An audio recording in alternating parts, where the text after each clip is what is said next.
Chapter 173. Murong Sun's lips turned up in a faint smile. Child, your mystic meridians are very good. You have a bright future. If it weren't for the fact that my sect doesn't accept male disciples, I really would have taken you in.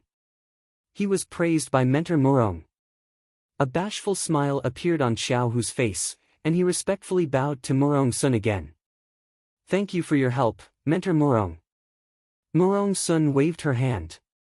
As the mentor of the Mystic Cultivator Association, helping young boys and girls become mystic cultivators is my duty.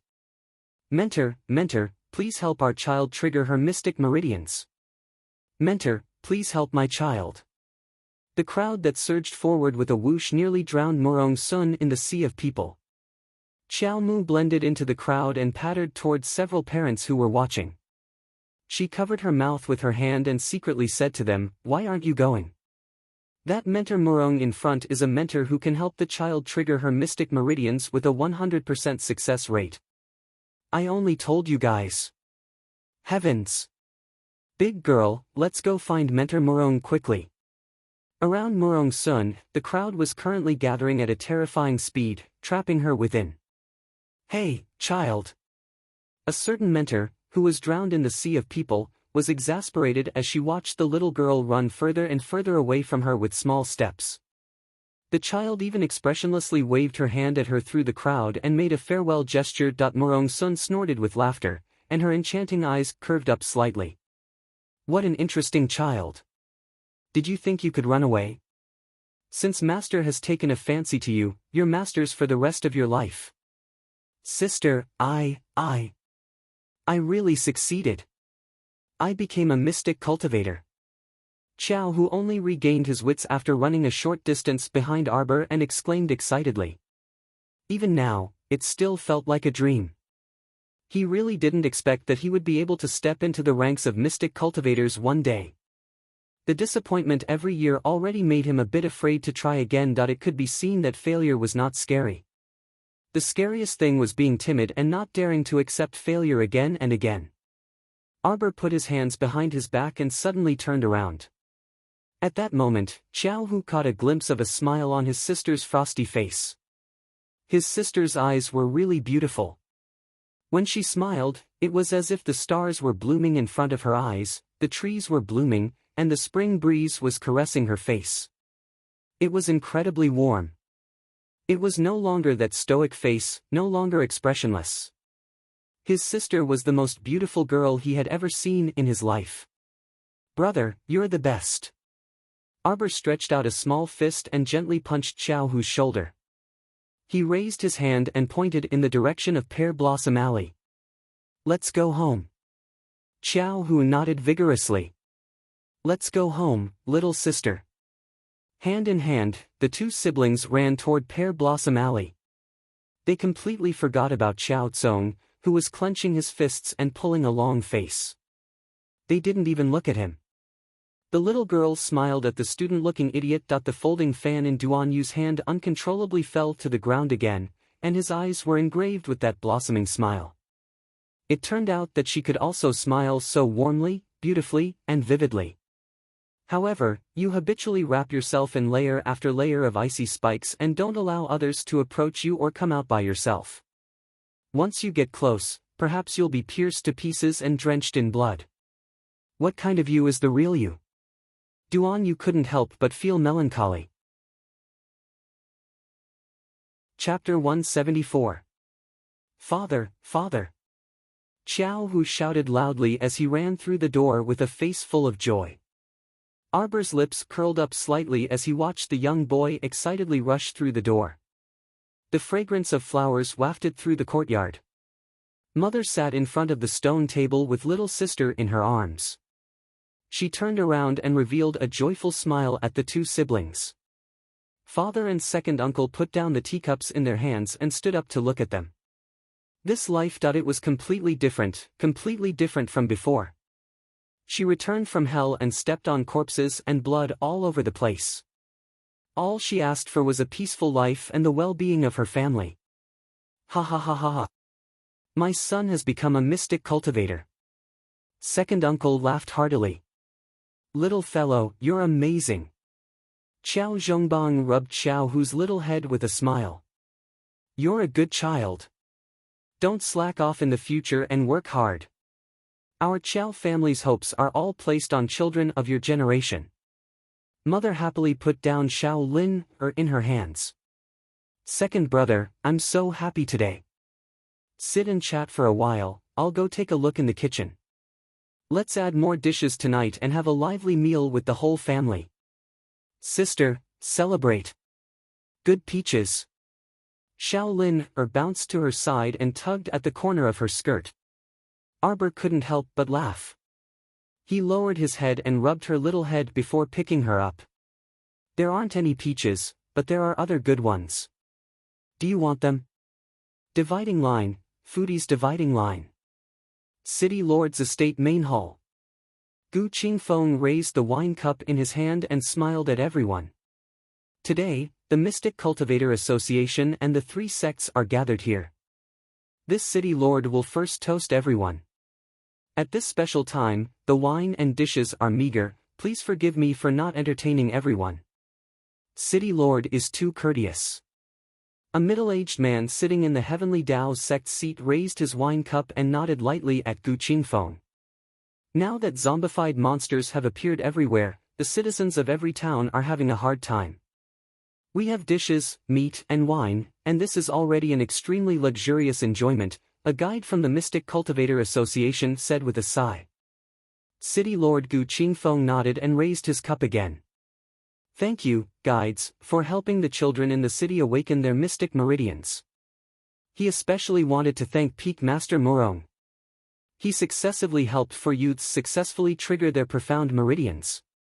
If it weren't for the fact that it was impossible for Morong Sun to have more than 4 people trigger their meridians at once, she really wanted her to help all the children under 15 in the city trigger their meridians. Mentor Morong is truly someone we admire. The 3 mentors of the Mystic Cultivator Association also cast respectful gazes at Morong Sun. Morong Sun could only help 4 students awaken their mystic meridians at most. Afterwards, she could not help the children for at least 15 days. But even so, this kind of mystic awakening success rate and this kind of terrifying speed at creating mystic cultivators were very admirable. Morong Sun swirled the wine cup in her hand and smiled at the City Lord. The City Lord is very grateful to me. Of course. Gu Qingfeng nodded respectfully at Morong Sun. Peak Master Morong is an out-and-out mentor. Who wouldn't revere and be grateful to you? If that's the case, help me find someone. Morong Sun casually tossed a rolled-up portrait to Gu Qingfeng. The person in the portrait is my disciple. Don't be fooled by her stoic face, icy and unapproachable. However, her natural disposition is very mischievous. If I wasn't paying attention, she would run off without a trace.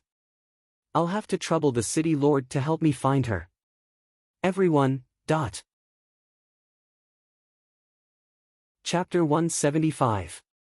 Gu Qingfeng was startled when he opened the painting and looked up at Morong Sun. Morong Sun was leaning seductively against the round-backed chair with her slender legs crossed. She raised her wrist at the stunned Gu Qingfeng and raised her lips to toast him from afar. Her misty eyes seemed to have the effect of starlight. It wasn't the wine that intoxicated her, but herself. Morong Sun, you evildoer. Your appearance makes it hard for all the men present to look away. A disciple that Peak Master Morong values so highly must be extraordinary.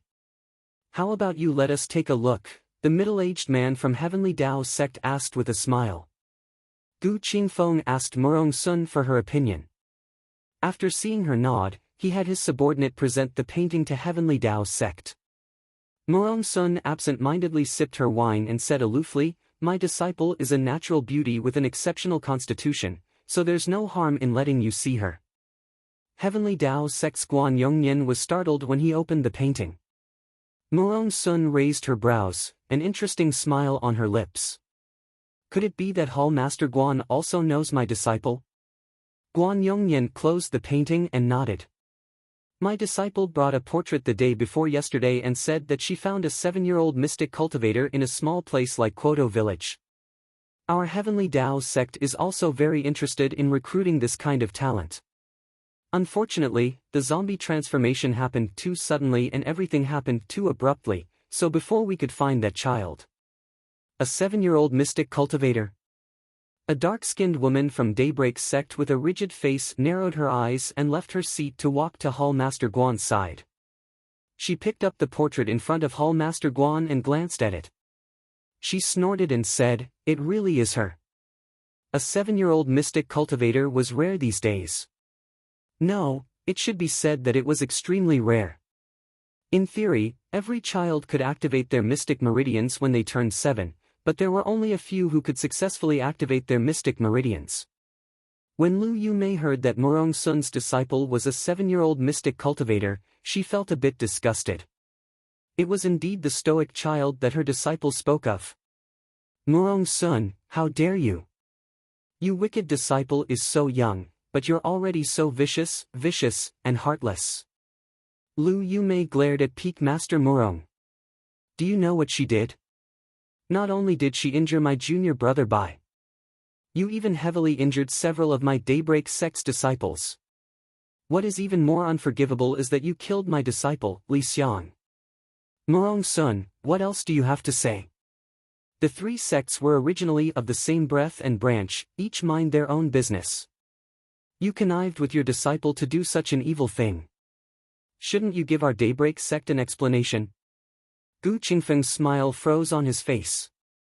He only wanted to hold a small banquet to welcome the people from the 3 sects. Why are you arguing with each other again? Could he, the city lord, live a comfortable life?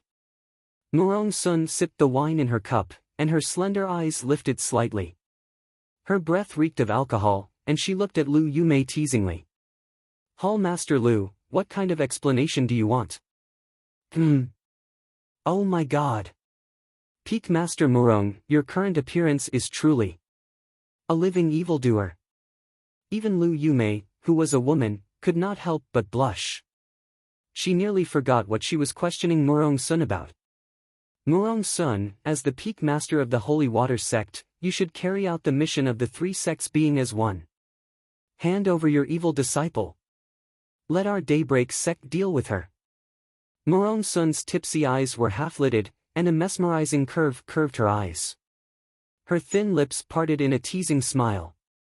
"Don't tell me that this Peak Master still hasn't found my little disciple. Even if I did find her. TSK, how could this Peak Master's beloved disciple be handed over to you to deal with?" Chapter 176. Murong Sun. You? Lu Yomei's darkened face turned green from anger, and she swept the wine cup in her hand away without any explanation. Murong Sun narrowed her half-drunk eyes and shook her finger at Lu Yumei with a smile. "You're angry out of humiliation, angry out of humiliation. Peak Master Murong." Gu Qingfeng jumped up from his stool and stretched out his hand, nervously looking at the wine cup flying toward Murong Sun. Murong Sun raised her cup with a smile and brushed her sleeves in a carefree manner. She clinked her cup against the wine cup flying toward her, and mystic energy seeped out of her fingertip as she lightly flicked it. That wine cup flew back at lightning speed and crashed toward Lu Yumei, who had an extremely unsightly expression, with an extremely tyrannical force. Lu Yumei took a deep breath and stretched out her hand to catch the wine cup. Suddenly, the entire wine cup shattered with a bang several inches away from her hand, turning into fine powder that instantly dissipated before her eyes. Everyone was flabbergasted. Lu Yomei's eyes even bulged out. Her fingers were still holding the cup, and Lu Yomei's mouth was slightly agape. She froze on the spot and did not know what to say. Just how strong was Murong Sun? Only then would he be able to control this surge of profound energy as he pleased, and manipulate it as he pleased. Murong Sun propped herself up on the table with one hand and crossed her legs. She raised the wine pot and drank a mouthful with a grin. She laughed loudly and said, "Hall Master Lu, it's impolite not to reciprocate. You should also receive a pot of mine." Her slender leg lightly lifted and kicked, and the wine pot shot toward Lu Yomei's head at a terrifying speed. "Peak Master Murong, my junior sister Lu has offended you. Please be magnanimous. A man sitting next to Lu Yumei hastily jumped up and blocked in front of Lu Yumei with a solemn expression. He circulated all the mystic energy in his body and barely caught the wine pot. His throat instantly tasted sweet, and he nearly could not hold back the mouthful of blood that was about to rush out. Senior brother. Lu Yumei was startled and hastily reached out to support the man who stumbled back several steps. Morong Sun chuckled and put down her slender legs.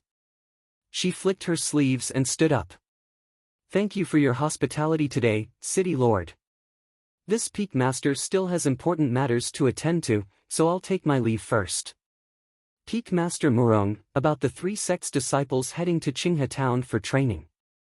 Guan Yongyan of the Heavenly Tao sect hastily stood up and asked. Morong Sun slowly turned her head to look at him. Of course it will be held as scheduled. But according to our investigations, Qinghe Town has been completely occupied by zombified monsters. I'm afraid the disciples of the 3 sects won't be able to deal with them. How can one become a talent without training? Hall Master Guan, do you want to cultivate a little flower in a greenhouse, or do you want to polish an ancient sword? Morong Sun smiled faintly and walked outside with a flick of her sleeve. It's fine if your 2 sects' disciples don't have the guts to go. My Holy Water sect will keep the appointment as scheduled and carry out this life and death experience. Morong Sun's figure disappeared into the distance, only leaving behind a faint voice that lingered in everyone's ears. Peak Master Morong's words are very reasonable. Although Qinghe Town is fraught with danger, it can indeed temper the sect's disciples. Guan Yongyan of the Heavenly Tao sect nodded and said, since that's the case, my Heavenly Tao sect will also participate in this experience as scheduled. Hall Master. The person next to Guan Yongyan was startled and wanted to speak. However, Guan Yongyan waved his hand to stop him. However, there are many zombified monsters gathered in Qinghe Town. I'm afraid the 21 disciples of the 3 sects won't be enough to deal with them. Therefore, I would like to request the City Lord to issue a mission order and gather all the mystic cultivators, body cultivators, and superhumans in the city to head to Qinghe Town together.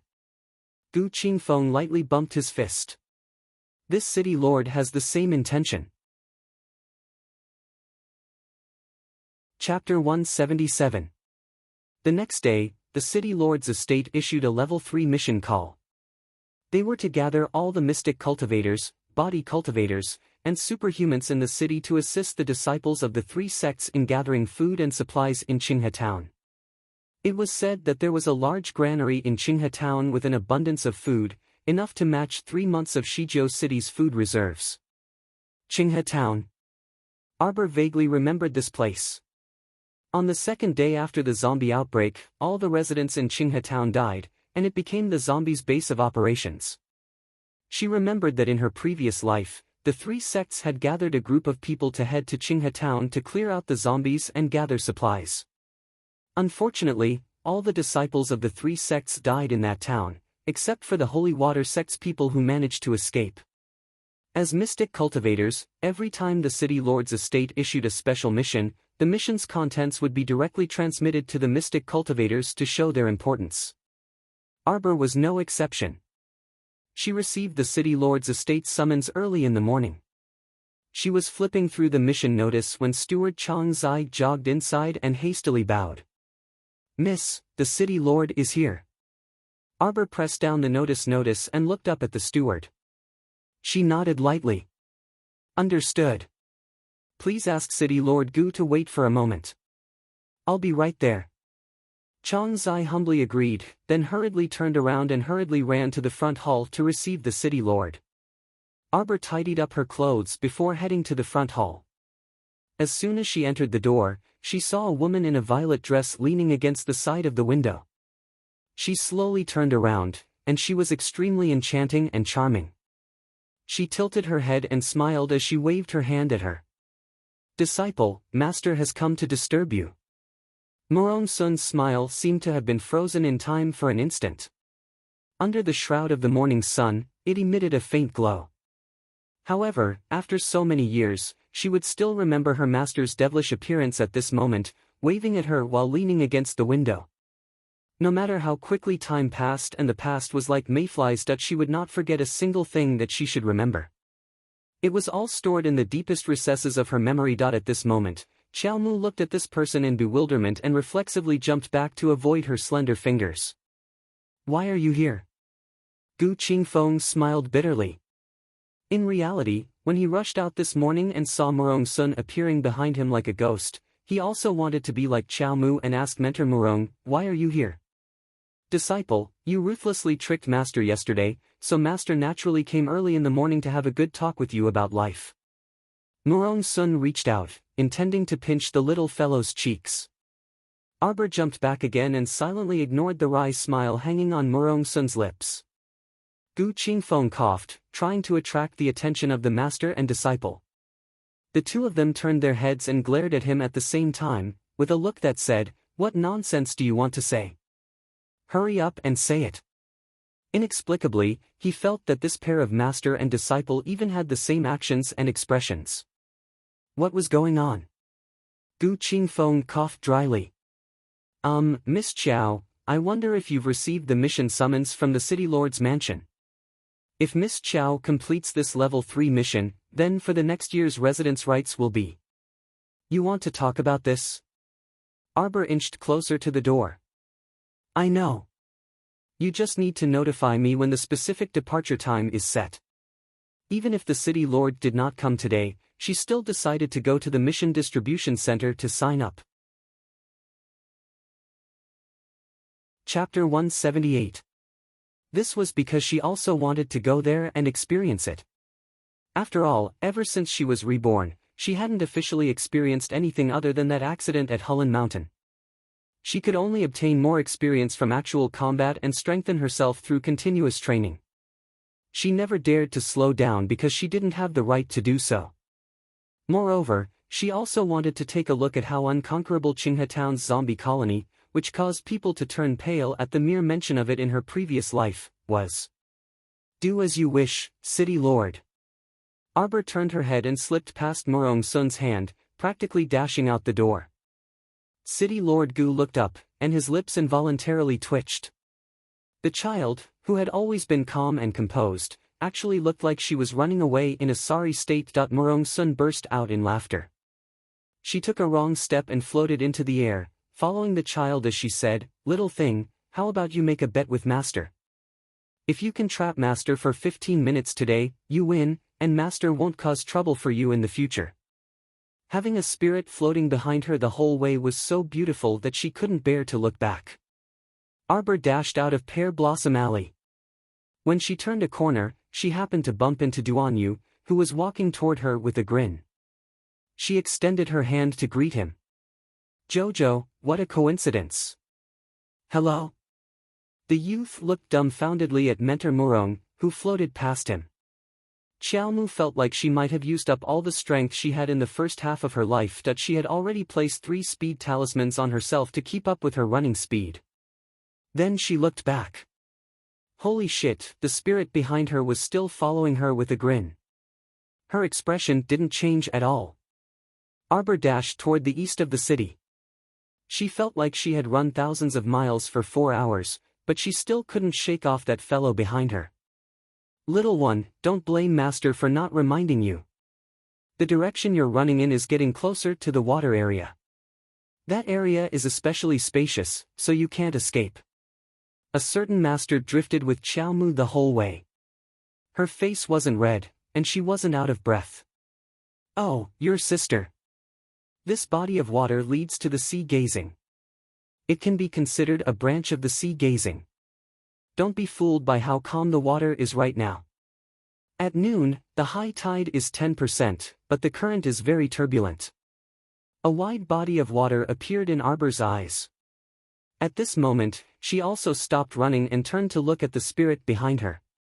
"Why aren't you running anymore?" Murong Sun stopped in midair and looked at Xiaomu with a smile. "You have to keep your word."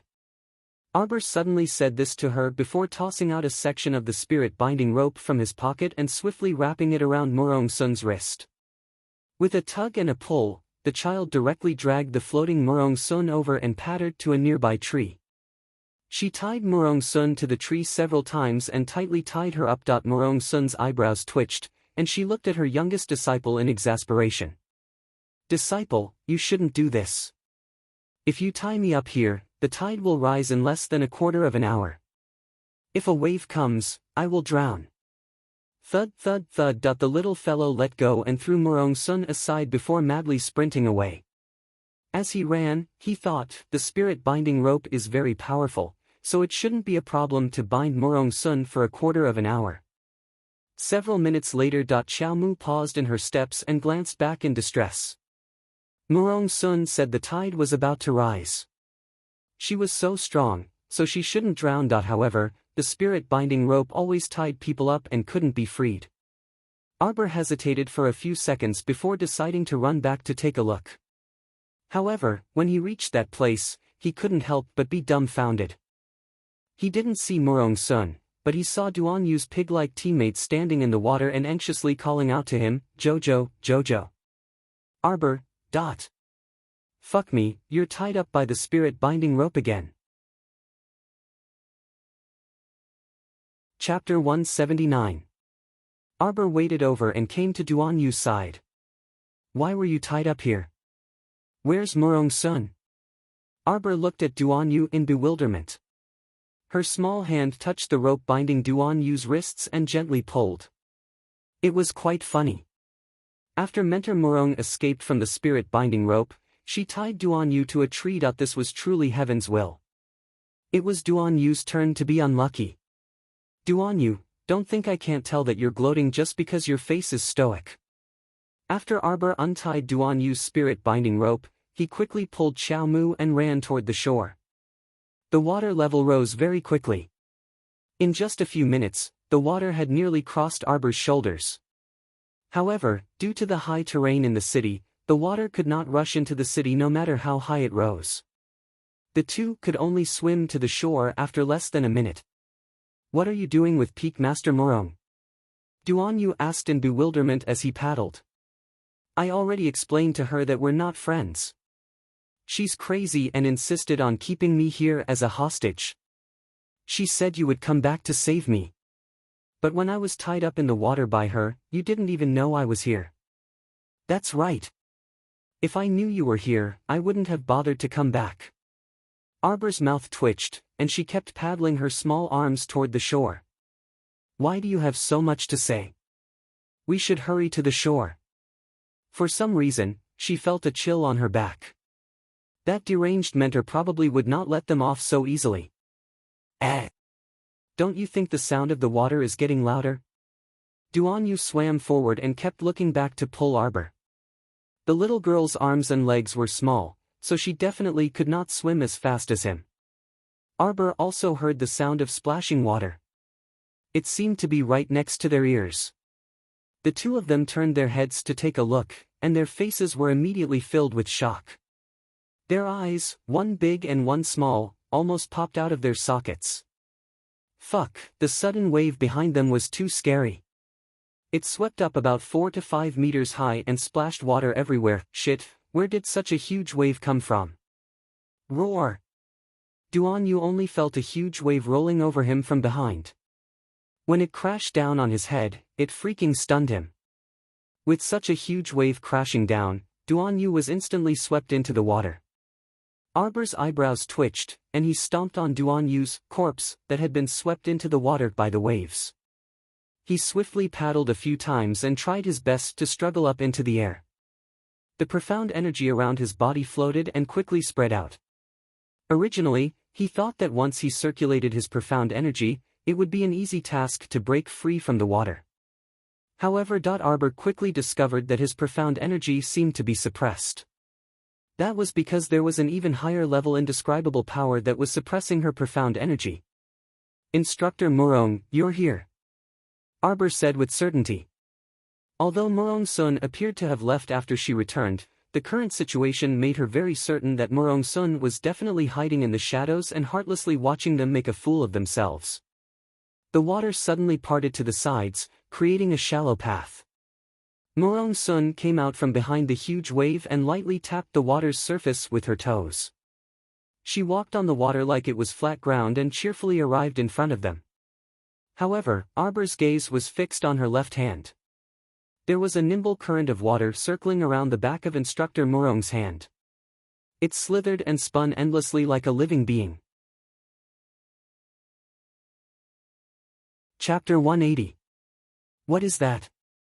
Xiao Mu's gaze was immediately attracted by the water flowing around Murong Sun's hand. This is a water spirit. Murong Sun waved her hand, and the giant wave behind her rose again. Duan Yu's head just happened to pop out of the water. However, the giant wave crashed down again and slapped him back into the water. Arbor, that she looked quite miserable. There are 5 spirits in this world, and this is only one of them. Murong Sun walked over on the water with a grin on her face. When your cultivation reaches a certain height, you can gradually sense a trace of the origin power in this world. At that time, I'll be able to comprehend this trace of origin energy. Of course, it's very difficult to comprehend the 5 spirits on our Sikong planet. Moreover, it would be suppressed. It could even be said that it was basically impossible to comprehend the origin of the 5 spirits on this godforsaken Sikong planet. However, the little fellow did not need to understand this clearly yet. Arbor was pensive. She looked into the distance, and her thoughts also drifted away. She remembered that person. He could control lightning and fire. That pair of dark green jade-like eyes flickered with a demonic light under the lightning and fire's illumination. So these were the 5 spirits, the origin power of this world. They could completely suppress mystic energy. The difference between him and her was like heaven and earth. What if they met again? Would she become someone else's pet again? Would she be raised and fed? What a terrifying fate. Arbor shuddered, feeling a chill in her heart. A warm, thin blanket wrapped around her small body. Murong Sun reached out and picked her up. Let's go home. Don't catch a cold. Arbor's icy hand pressed against Murong Sun's cheek, and she earnestly looked at her. Master, will I be as strong as you in the future? This child's eyes were as black as 2 flawless gems, extremely beautiful. Murong Sun was startled, and her heart almost melted with this soft call. She laughed loudly and carried Arbor away, leaving behind only a faint voice. My good disciple, with your aptitude, you'll definitely surpass Master in a few years. At that time, you must remember to protect Master. Duan Yu finally managed to climb ashore. Looking at the empty waters in front of him, he felt as if 10,000 curses were running through his heart. Have the 2 of you completely forgotten about me? Is it really okay for you guys to be like this? One day later. All the carriages heading to Qinghe town gathered at the plaza in the center of the town. The disciples of the 3 sects each took their own spot, 7 in a team. The mystic cultivators and body cultivators gathered by the city lord's estate were gathered together. The holy water sect side was the liveliest in the plaza. The 7 celestial maidens surrounded a little stoic and chattered incessantly, fighting for a hug. Little junior sister, I'm your second peak's senior sister Yugui. I am Li Ling from the 3rd summit. Junior sister, ignore them. The 2 of us are your true senior sisters. You don't have to care about the others. Jojo, let's form a team later, Bo. Before Duan Yu could approach the 7 celestial maidens' encirclement, he was suddenly forced back by 2 cold swords. Senior sisters of the Holy Water sect. I'm Duan Yu from the Daybreak sect. I'm friends with your little junior sister. We're together. Duan Yu pointed at himself and Arbor with a chuckle. Little junior sister, this is your friend? Yes, we're together. Duan Yu forced his way through the crowd and ran to Arbor's side in high spirits.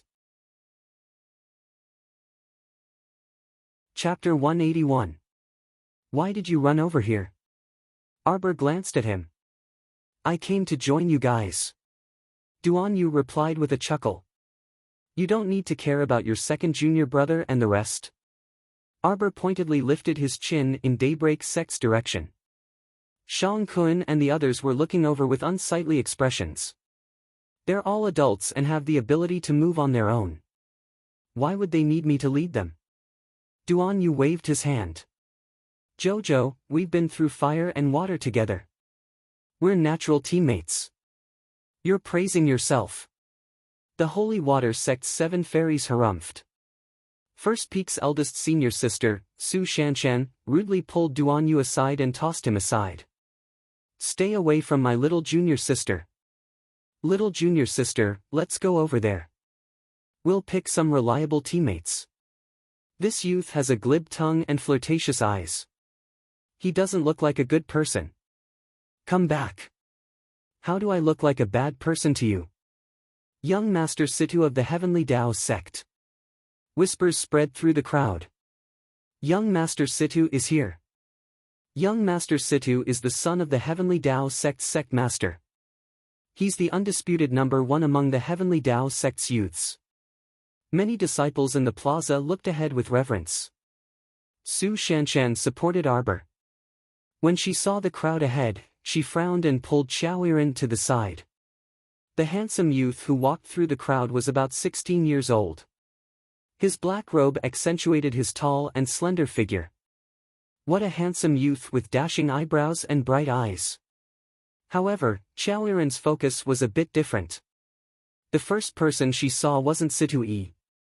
Instead, it was Lu Yexin, who had once been beaten up by Xiaoyiren, who was jogging behind him.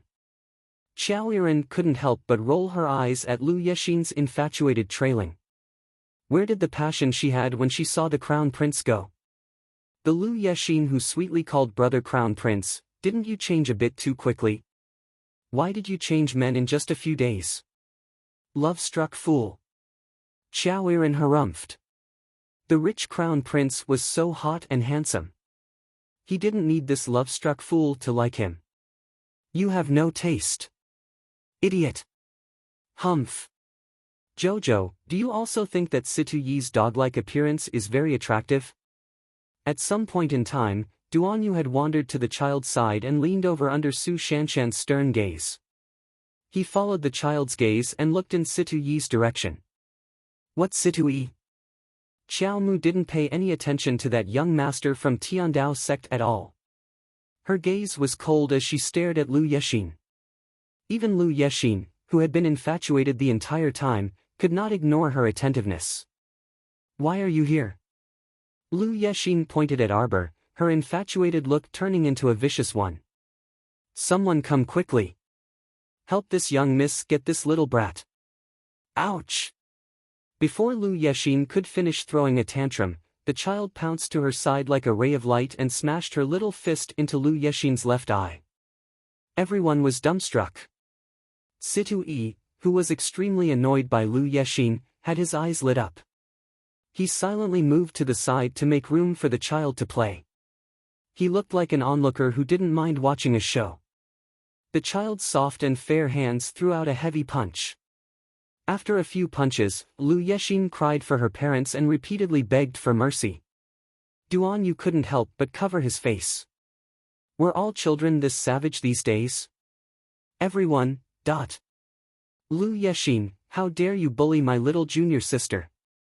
Su Shanshan, Li Ling, and the other 7 Holy Water Sect disciples rushed over and angrily rebuked. Chapter 182. Everyone suddenly felt some sympathy for Lu Yexin. It was clearly Lu Yexin who was beaten black and blue, and it was also Lu Yexin who was crying out in pain. Why did the 7 fairies turn it into Lu Yexin bullying little junior sister? Senior sisters, let's talk things out, let's talk things out. The oldest disciple of the Heavenly Tao sect rushed forward and hastily stopped the 7 fairies. What a joke! If these 7 young misses attacked, how could Lu Yexin survive? Senior sisters, and little junior sister, let go. The senior brother twitched his mouth and finally managed to make the child loosen her grip on Lu Yexin's collar. The senior brother of the Heavenly Tao sect smiled apologetically. The 3 sects are of the same breath and branch, and we're all senior and junior brothers and sisters. We need to cooperate more on this trip to Qinghe Town. We mustn't damage the harmony between us because of a misunderstanding. Senior brother Wang is right. Su Shanshan said coldly. However, if someone wants to step on the lion's head and bully my little junior sister. Su Shanshan's scabbard lightly swayed, revealing half of her sword. My sword will let her know how fragile life is. Everyone. Senior sister, Lu Yexin really wasn't bullying little junior sister. How blind are you? Moreover, who would dare to bully you? Aren't you afraid of being killed by Peak Master Morong? Everyone simultaneously shifted their gazes to little junior sister. Speaking of which, when did the Holy Waters sect have a little junior sister? Senior brother Wang smiled and cupped his hands. That's right, that's right. The three sects advance and retreat hand in hand and encourage each other. The Holy Waters sect's little junior sister is also our three sects' little junior sister. We can't wait to dote on such a little sister, so why would we bully her? Su Shanshan's expression finally eased. She nodded and walked to the side while holding Arbor's hand. Gu Qingfeng, whose heart was in his throat, breathed a sigh of relief. Why did the three sects always have to bicker with each other? It wasn't good for dogs to bite each other. Thankfully, this small disturbance was resolved, and City Lord Gu appeared with a smile. Everyone, the City Lord's estate has gathered 7 mystic cultivators, 15 body cultivators, and 18 superhumans to assist the three sects' disciples to head to Qinghe Town. It's up to you all to decide how to distribute the personnel. Those 7 mystic cultivators will be assigned 2 people to each team. The 15 body cultivators were assigned to teams of 5 people, the 18 superhumans were assigned to teams of 6 people, and the extra mystic cultivator was assigned to the senior sisters of the Holy Water sect. What do you all think? Senior brother Wang suggested. Sure. Duan Yu nodded. Su Shanshan also nodded slightly. Then the Holy Water sect will go and pick people first, Senior brother Wang said with a smile. Little junior sister, do you want to pick one? Su Shanshan stroked the child's head lovingly. The child looked up at her and nodded before bouncing over to the 7 mystic cultivators. He took out a talisman from his pocket and flicked it. Stop. Fix. Freeze. Everyone was speechless. Why did he feel so inexplicably funny? Just the 2 of them. The child reached out and took the hand of the 2 young men who were a little confused. Both of them had removed a talisman from their foreheads at the same time. The other 5 mystic cultivators stood motionlessly on the spot, probably feeling very aggrieved. The funniest thing was that one of the female mystic cultivators was flirtatiously flirting with her hair and winking. Then, she was frozen in place. Situ Yi, who was being winked at, felt all the hair on his body stand on end, and he took 2 steps back. Senior brother Wang didn't know whether to laugh or cry. Little junior sister, you can still pick one more. No, Arbor muttered and pulled the 2 young mystic cultivators back to the team. Situ Yi, Duan Yu, and the others clearly heard the little fellow muttering, useless and wasting food. Chapter 183. These mystic cultivators. City Lord Gu walked up to the 5 mystic cultivators in astonishment and sized them up. Only then did everyone understand that the child wasn't fooling around just now. She really immobilized all 5 mystic cultivators on the spot. And the reason she could lead the 2 young mystic cultivators away was because they weren't immobilized by the talismans the child took out. According to the child's thoughts, these immobilized mystic cultivators weren't even as strong as her, so what use were they? Bringing them along would only get in her way and waste her food. Everyone silently turned to glance at the child. They wanted to ask where these talismans came from, but when faced with the child's expressionless stoic face, they didn't dare to ask anything in the end. Little junior sister.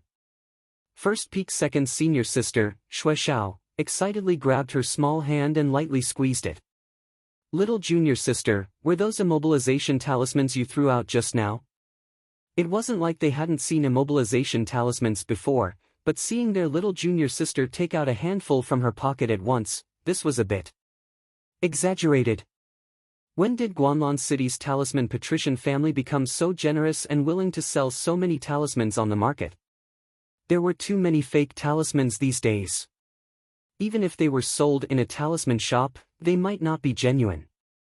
Thus, seeing their little junior sister take out a handful of talismans at once was truly a bit of an eyesore. Arbor nodded. He took out several talismans from his pocket and stuffed them into his second senior sister's hand. He patted her hand. They can't immobilize level 5 mystic cultivators and above. Body cultivators with cultivations similar to level 5 mystic cultivators probably can't immobilize them either. Because they were heading to Qinghe town, Arbor had already used up the remaining 100 blank talismans in advance.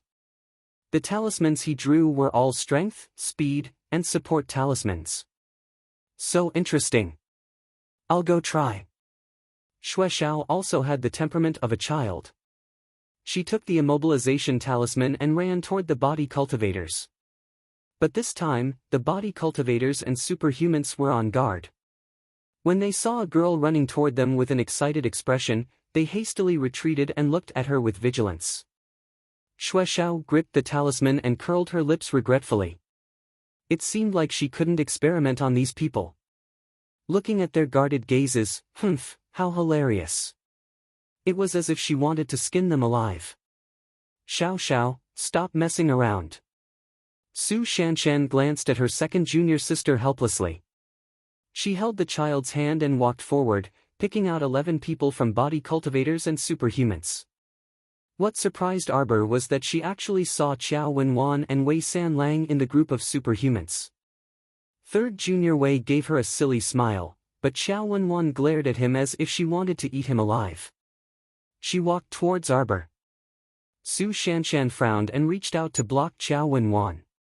What are you doing? Qiao Wenwan angrily clenched her fists. She had already heard that Arbor had joined the 3 sects. How could the heavens be so blind? While she, Qiao Wenwan, was struggling bitterly in the slums in the western part of the city, fighting over half a rotten steamed bun until her face and ears turned red, that damn girl actually joined the 3 sects and even became the Holy Water sect's little junior sister. This time, if it wasn't for the abundant rewards provided by the mission, Qiao Wenwan wouldn't have risked her life. Senior brother Wang, we've chosen. Su Shanshan glared warningly at Qiao Wenwan and pulled her little junior sister back to her team. Daybreak sect and Heavenly Dao sect had also chosen.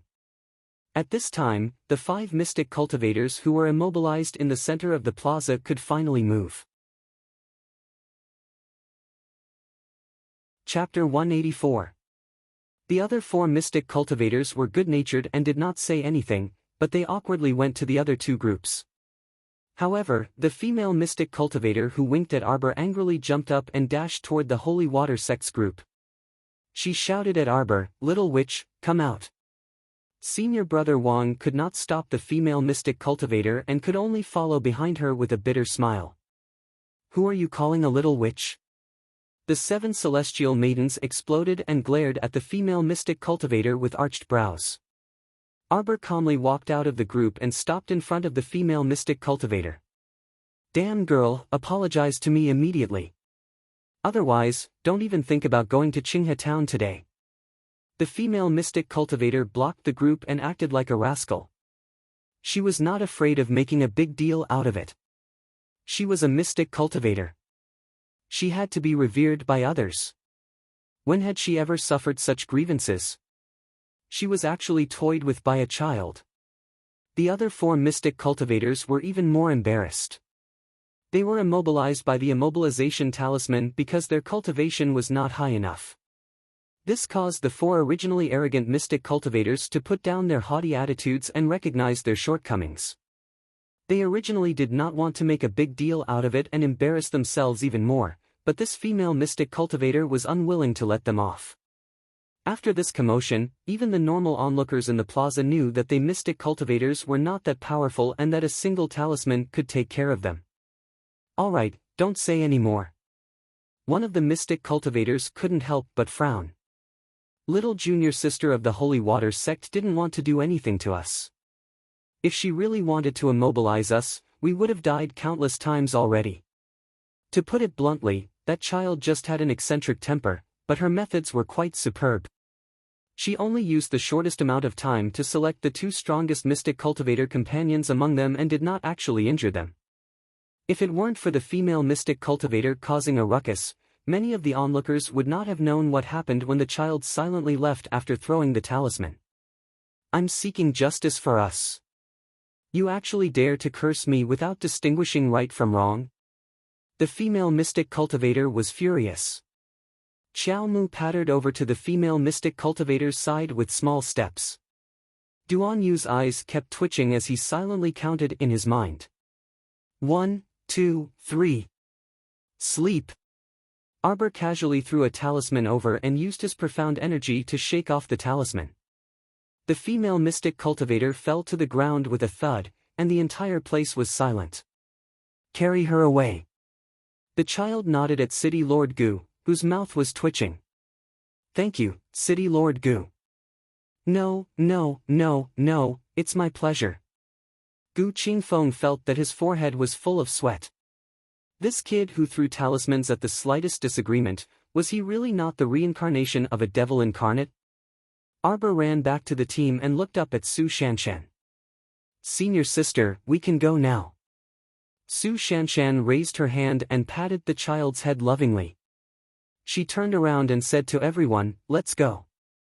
The 60 men mounted their horses in unison. The child also wanted to mount the horse valiantly, but when he lowered his head and looked at his short stature, he couldn't help but feel helpless. Jojo, let's ride together. Duan Yu, who was in high spirits, blinked his incomparably beautiful peach blossom eyes and chuckled softly. You don't need to trouble yourself. Su Shanshan scowled and placed Xiao Mu on the horse. Then she also mounted the horse and coldly glanced at the youth. Situ Yi nodded at Duan Yu and immediately spurred his horse to follow after them. The group galloped toward Qinghe town. The journey was not too far, and if there were no accidents, they could arrive in half a day with this speed. Chapter 185. Royal City's Eastern Palace, a small study in a side hall. The morning sun shone on the desk in front of the window. Prince Emo stood in the room in his usual blue robes. His black hair was neatly combed under his white jade crown. He flipped through a memorial in his hand for a while before tossing it to the ground. Xiao 11Z silently crawled over and hugged the memorial to the throne. He placed it on the desk along with the other memorials that the prince had tossed away earlier. Idling around all day and not knowing the hardships of the people. Look at this Lu Renhu.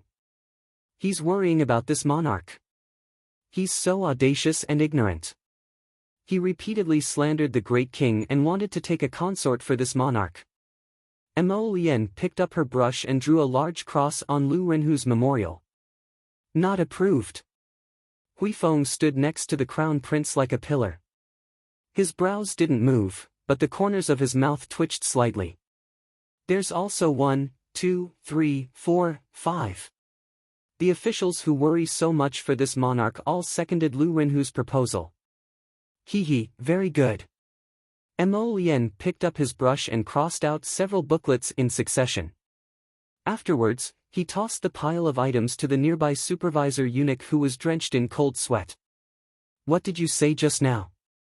The crown prince turned around with a hint of sternness in his eyes as he looked at the guard standing by the door.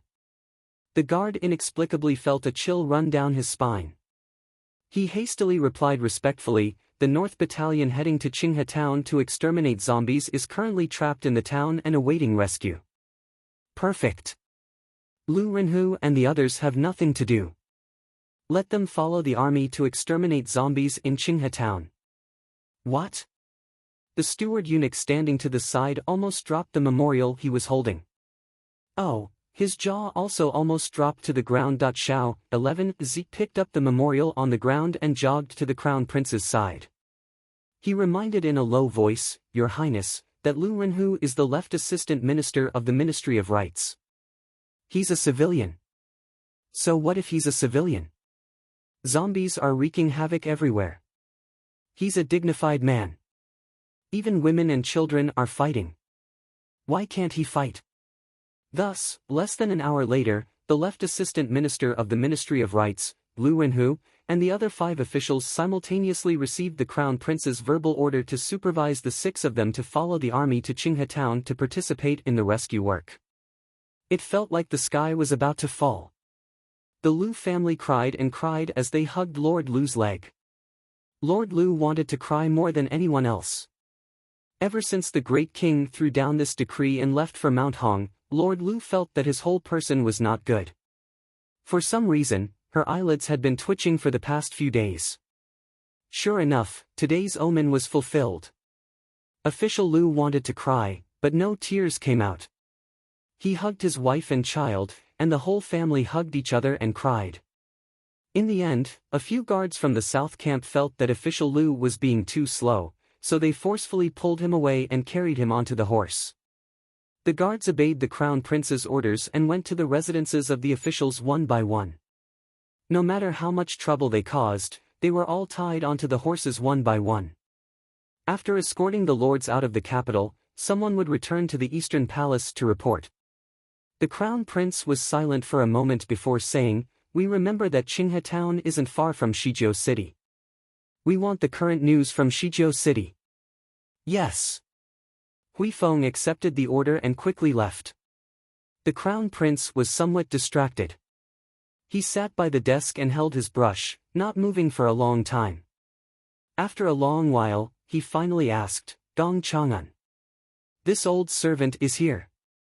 The steward eunuch answered with cold sweat. He felt that the Crown Prince's voice was extremely cold, as if he was in a very bad mood. How many memorials did the great king leave behind? Chapter 186.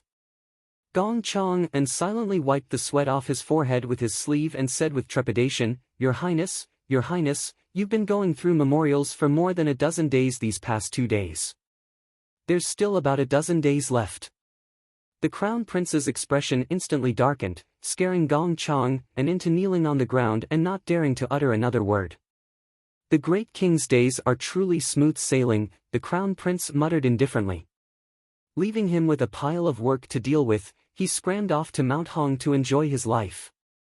Gong Chang'an wiped his sweat and murmured, Your Highness, this old servant was about to report something. On the way to the temporary imperial palace on Mount Hong, the great king's party was ambushed by 2 zombies, and noble lady he fainted on the spot. Why were there only 2? Didn't he have the hidden pavilion send a few more over to add some excitement to the great king? He wasn't reliable at all. If the great king knew what this unfilial son was thinking, he might rush over and strangle him to death. Your Highness, Kiki wants to send more people to Mount Hong to protect the great king? Gong Chang'an asked cautiously. The great king took away 3,000 royal guards, so the entire royal guard camp is now empty. The south camp is going to reinforce Qinghe town now, so this crown prince doesn't have any more men to mobilize. The crown prince looked up and coldly glanced at Gong Chang'an. How about we form a eunuch camp for you and you lead them to rush over to rescue the emperor? Xiao 11Z hastily covered his mouth. No, Your Highness, your joke is too cold. Xiao 11Z couldn't stand it. Gong Chang'an silently shut his mouth. This old servant doesn't want to lead a bunch of weaklings from the eunuch camp to Mount Hong to their deaths. This old servant will take his leave. Gong Chang'an exited the eastern palace and met Hui Feng's eyes, feeling the urge to cry. Hui Feng couldn't understand the meaning behind Gong Chang'an's bitter expression, so he quickly entered and said with a serious expression, Your Highness, there's news from the Night Pavilion. Shijiao City issued a mission call and summoned many mystic cultivators and body cultivators to accompany the members of the 3 sects to Qinghe town for training. If the information is accurate, they have already left for that place this morning. Previously, North Camp's 500 people were all trapped in Qinghe town. However, aside from some mystic cultivators, the rest of the people from the 3 sects should be a combination of body cultivators and superhumans. Their combat strength is probably stronger than North Camp's. The Crown Prince's expression was calm as he listened to the news and nodded. Very good. As long as Shizhou City is fine and doesn't affect my little girl, it's fine. As for the rest, they could go wherever they wanted, whether it was the 3 sects or the city lord summons. Since the 3 sects are involved in the matter of Qinghe Town. The Crown Prince's handsome brows twitched slightly. He reached into his pocket and took out the communication jade talisman. He touched the jade talisman with his finger and saw lines of small words appear on it. Your Highness, this subordinate is currently secretly following the little miss to Qinghe Town. The young miss had participated in the 3 sects training. There were a total of 60 people in the group, and they had now arrived at the entrance of the small town. I'm about to go in with Miss, so I don't have time to send another message. The Crown Prince abruptly stood up from the table. His gentle expression no longer existed. Instead, it was replaced by a grave and cold expression. He felt a little flustered, as if something bad was about to happen. Has little Seventh returned? Your Highness, 7th Yen will most likely not return for another 2 days. Prepare the horse. The Crown Prince strode out the door. Hui Feng hastily followed and dissuaded him, Your Highness, even if you ride at full speed and take a shortcut, it'll still take 4 to 5 days. It's better to have 7th Yen hurry back. The Crown Prince's footsteps paused. Right. Hurry and send a message to little 7th. Chapter 187. At 10 minutes past noon, Shizhou City's city lord received news that soldiers were escorting 3 carriages full of supplies into the city. The overjoyed city lord Gu hurriedly went out to welcome them and led a young guard captain back to the city lord's estate. He served them tea and entertained them for a meal. Only in the end did he realize that they weren't delivering supplies to Shizhou City. The city lord was embarrassed when he realized that he had misexpressed his feelings the entire way. Hidden Flower, who was disguised as He Tian's lackey, saw everything and inwardly laughed until his stomach hurt. If it weren't for the 3 tails following them relentlessly, Hidden Flower really wanted to take a look at the little girl that His Highness the Crown Prince was so worried about. As for now, he would just let those 3 flies fly around outside for a while. I heard that City Lord Gu sent people to Qinghe Town. He Tian asked under Hidden Flower's gaze. City Lord Gu was still immersed in the faint sorrow of the Imperial Court not distributing supplies to Shizhou City. The Imperial Court's generous gift was for a little girl.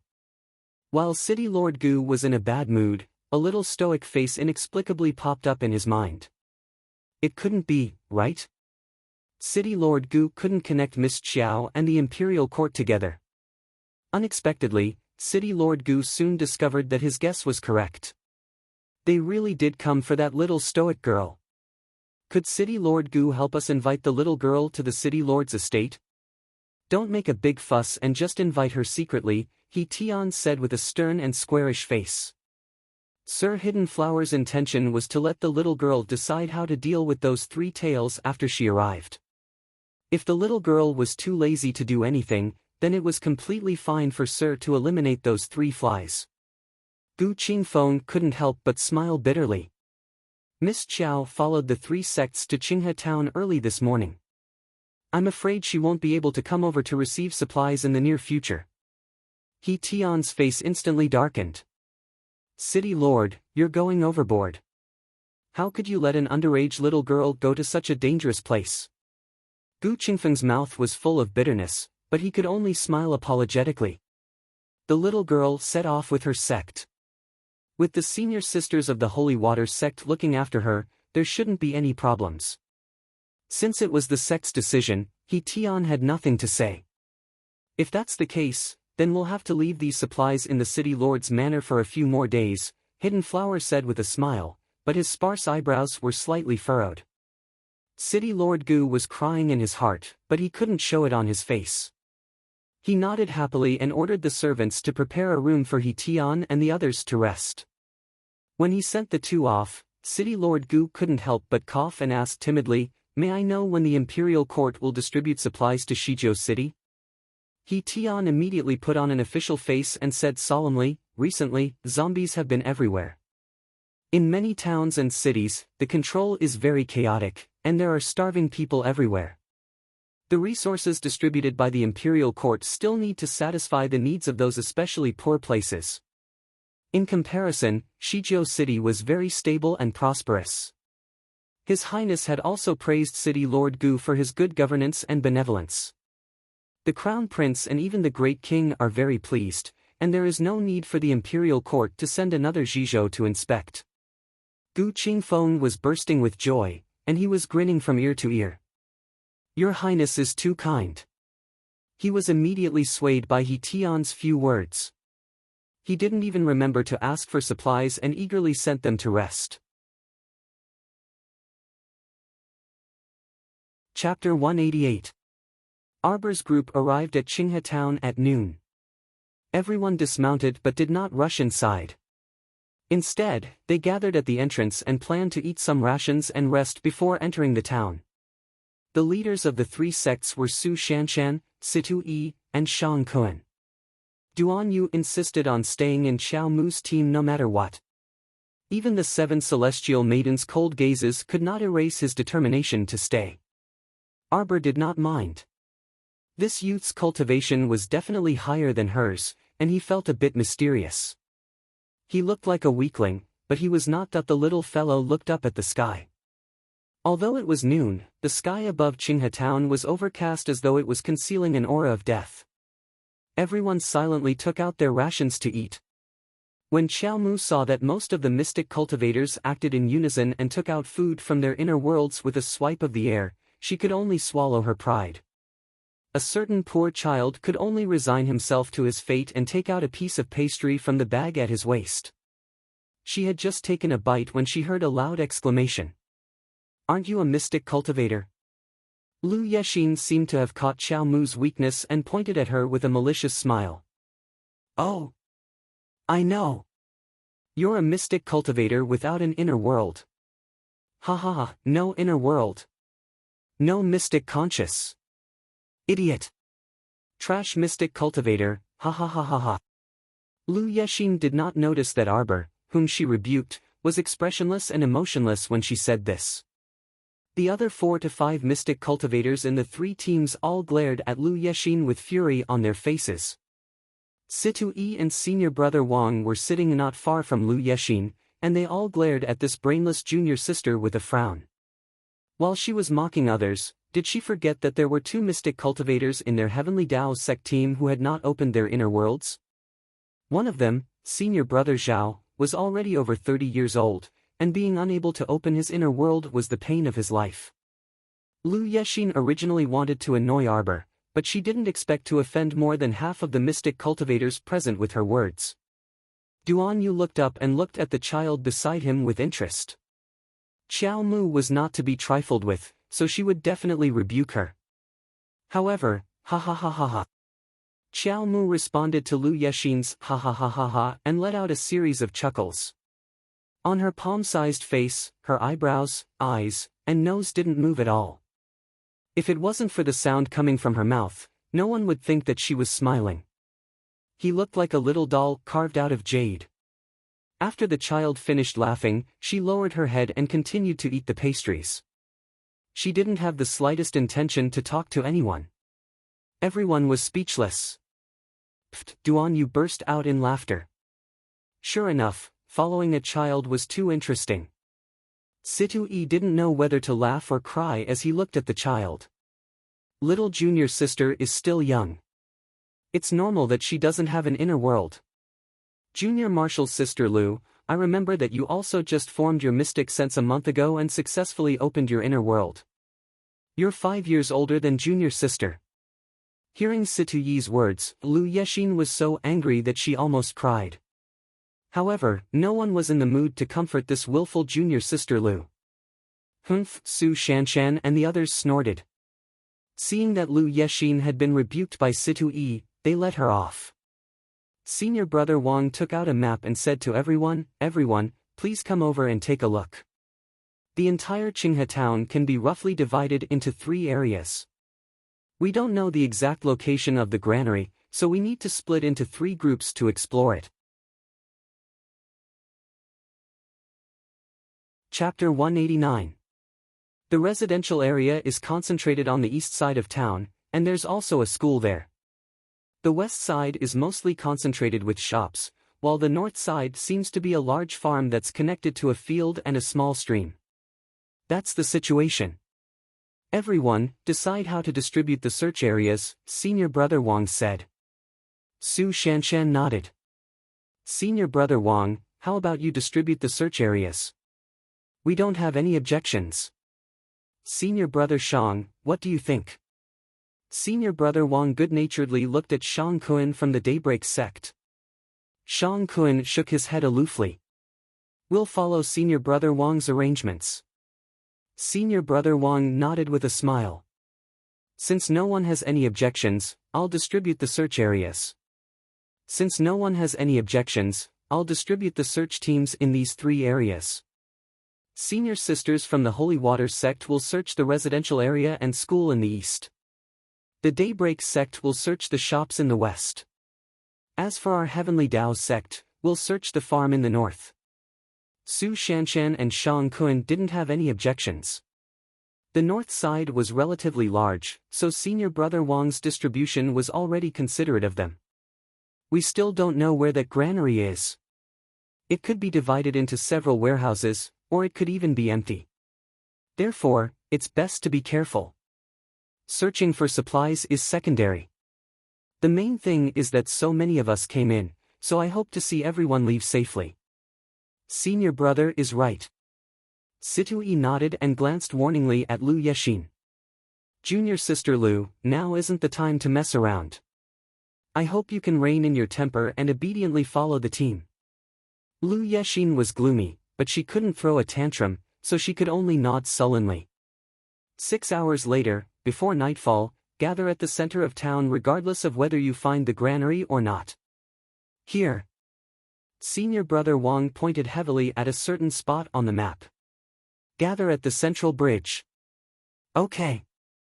Everyone nodded in unison. Su Shanshan held the child's small hand and stood to the side. Pitch-black waves seemed to surge in the depths of her eyes. There was a suffocating sense of discomfort in this place. All right, let's set off. Senior Brother Wang and Situi walked at the very front and led the group of 60 people into Qinghe town. San Lang, don't you feel that this place gives people goosebumps? Qiao Wenwan followed closely behind 3rd Junior Wei. She was starting to regret it. Wife, don't be afraid. I'm here. 3rd Junior Wei felt a little guilty, but it wasn't as obvious as Qiao Wenjuan's. Fear was written all over Qiao Wenjuan's face. She cautiously looked back and forth at the empty town. She shouldn't have been greedy for that dozen caddies of rice and come to such a gloomy place. Qiao Wenwan followed closely behind 3rd Junior Wei, her heart on edge. She followed the group into the small town. When they arrived at the entrance, the group stopped. Let's disperse here. Remember to gather at the central bridge before dark. Don't get caught up in the fight. Senior Brother Wang didn't finish his words. A piece of bloody flesh fell from the memorial arch above his head. Blood splashed onto the heads and faces of several people. Everyone's heart tightened. Only Qiao Wenwan opened her mouth and howled uncontrollably. But halfway through his howl, he was punched hard in the mouth. The force of the punch threw her to the ground with a bang. Everyone's vision blurred. A nimble and slender figure charged over like an angry lion cub and landed punch after punch on Qiao Wenjuan's mouth. Everyone's hearts couldn't help but tremble as they looked at the bloody teeth that had fallen to the ground. This little fellow was truly ruthless. Chapter 190. 3rd Junior Wei was dazed from fright. When he finally regained his senses, he hastily rushed forward to stop the fight and said with a sullen face, "Jojo, stop fighting, stop fighting. You're almost beating your little aunt to death. Do you want to kill everyone?" Arbor's eyes were so dark that not a trace of light could be seen. Arbor flung Qiao Wenwan away and said coldly, "Scram back to Shizhou City. You don't need to go in. The team doesn't need trash like you who only knows how to scream when you encounter a little trouble to drag us down." Qiao Wenjuan's mouth was full of blood, and she spat out a mouthful of blood mixed with broken teeth. When she looked up, she glared at Arbor with a venomous gaze and let out a hoarse roar. She pounced forward, wanting to push Arbor to the ground. She wanted to strangle this child who embarrassed her in front of everyone. Unfortunately, before she could get close, Arbor raised his leg and kicked her away. She rolled on the ground and roared as she pounded the ground to vent her anger. "If you want to die, I'll fulfill your wish." Arbor stared coldly at the woman on the ground. At this moment, the child exuded a ruthless aura, and a faint white mist of mystic energy surrounded her raised hand. She would lose her life with just one blow. A normal person's life was so fragile. Even a superpowered person would be powerless in front of a mystic cultivator. Third Junior Wei was so scared that he shrank to the side. How would he dare to go forward and say a word? Even Lu Yexin, who had been jumping up and down, did not dare to speak. She only kept sneaking glances at Arbor with a strange mood. She felt that she had always been bullied by the child. Today, she suddenly saw her bullying someone else, and so viciously at that. It felt a little strange. In comparison, it seemed that she was not so strict with herself before. At least, her teeth were still in her mouth. Lu Yexin subconsciously raised her hand to touch her mouth. "Little junior sister." Su Shanshan slowly walked to her side and gently held her hand. She bent down and picked up the child. "Let's go." Qiao Mu's accumulated cold energy slowly relaxed. She looked up at Su Shanshan and silently nodded with pursed lips. Killing an unimportant woman would be as easy as blowing off dust, but why should her junior martial sister bear the bad reputation of killing a relative? "Leave immediately. Don't stay." Su Shanshan shouted at Qiao Wenwan with a cold face. She then turned to her team and said, "Everyone, listen to my orders. Don't make any noise. If you attract a large number of zombies to the team, you will bear the consequences." "That's right. Calm down when something happens. Don't panic." Senior brother Wang nodded in agreement. Even the people from Daybreak's sect who had always found Arbor an eyesore didn't say anything this time because they knew very well that if it weren't for Arbor stopping Qiao Wenjuan's shouting in time, perhaps many zombies would have been attracted by now. They didn't want to be surrounded by zombies while they were still at the town's entrance. Shang Kun said solemnly, "Everyone, be careful. We're heading west." After saying that, his sharp gaze swept over the timid Third Junior Wei. "She's your wife? Take her back to Shijiao City. Our team doesn't welcome you." Third Junior Wei opened his mouth, wanting to defend himself, but Shang Kun had no intention of listening to him. He directly led the team to the west side of town. Qiao Wenwan was anxious, angry, and embarrassed. She kicked and slapped the ground, wanting to make a fuss again, but Third Junior Wei pounced over and covered her mouth. "Wife, be quiet." Chapter 191. Qiao Wenwan wanted to eat Third Junior Wei alive. When she was flung to the ground by Qiao Mu just now, she clearly saw that this cowardly man did not know how to stand up for her at all. Even when he saw that Qiao Mu was beating him viciously, he kept retreating backwards, deeply afraid of being implicated by her. "You!" Third Junior Wei hurriedly covered Qiao Wenjuan's noisy mouth and dragged her out of the town. "Wife, keep your voice down. We shouldn't be fooling around right now. The whole group has left, and only the two of us are left. If something happens, we won't have anyone to reason with." "Reason my ass." Qiao Wenjuan's mouth was covered by Third Junior Wei again. Her mouth was filled with the taste of blood. "Wife, you're too impulsive. That's not good. Look at you, if you didn't make a fuss just now, they wouldn't have kicked us out of the group." Third Junior Wei dragged Qiao Wenwan all the way to the town entrance. He was a strength-type superhuman, so Qiao Wenwan couldn't resist at all when he held her down.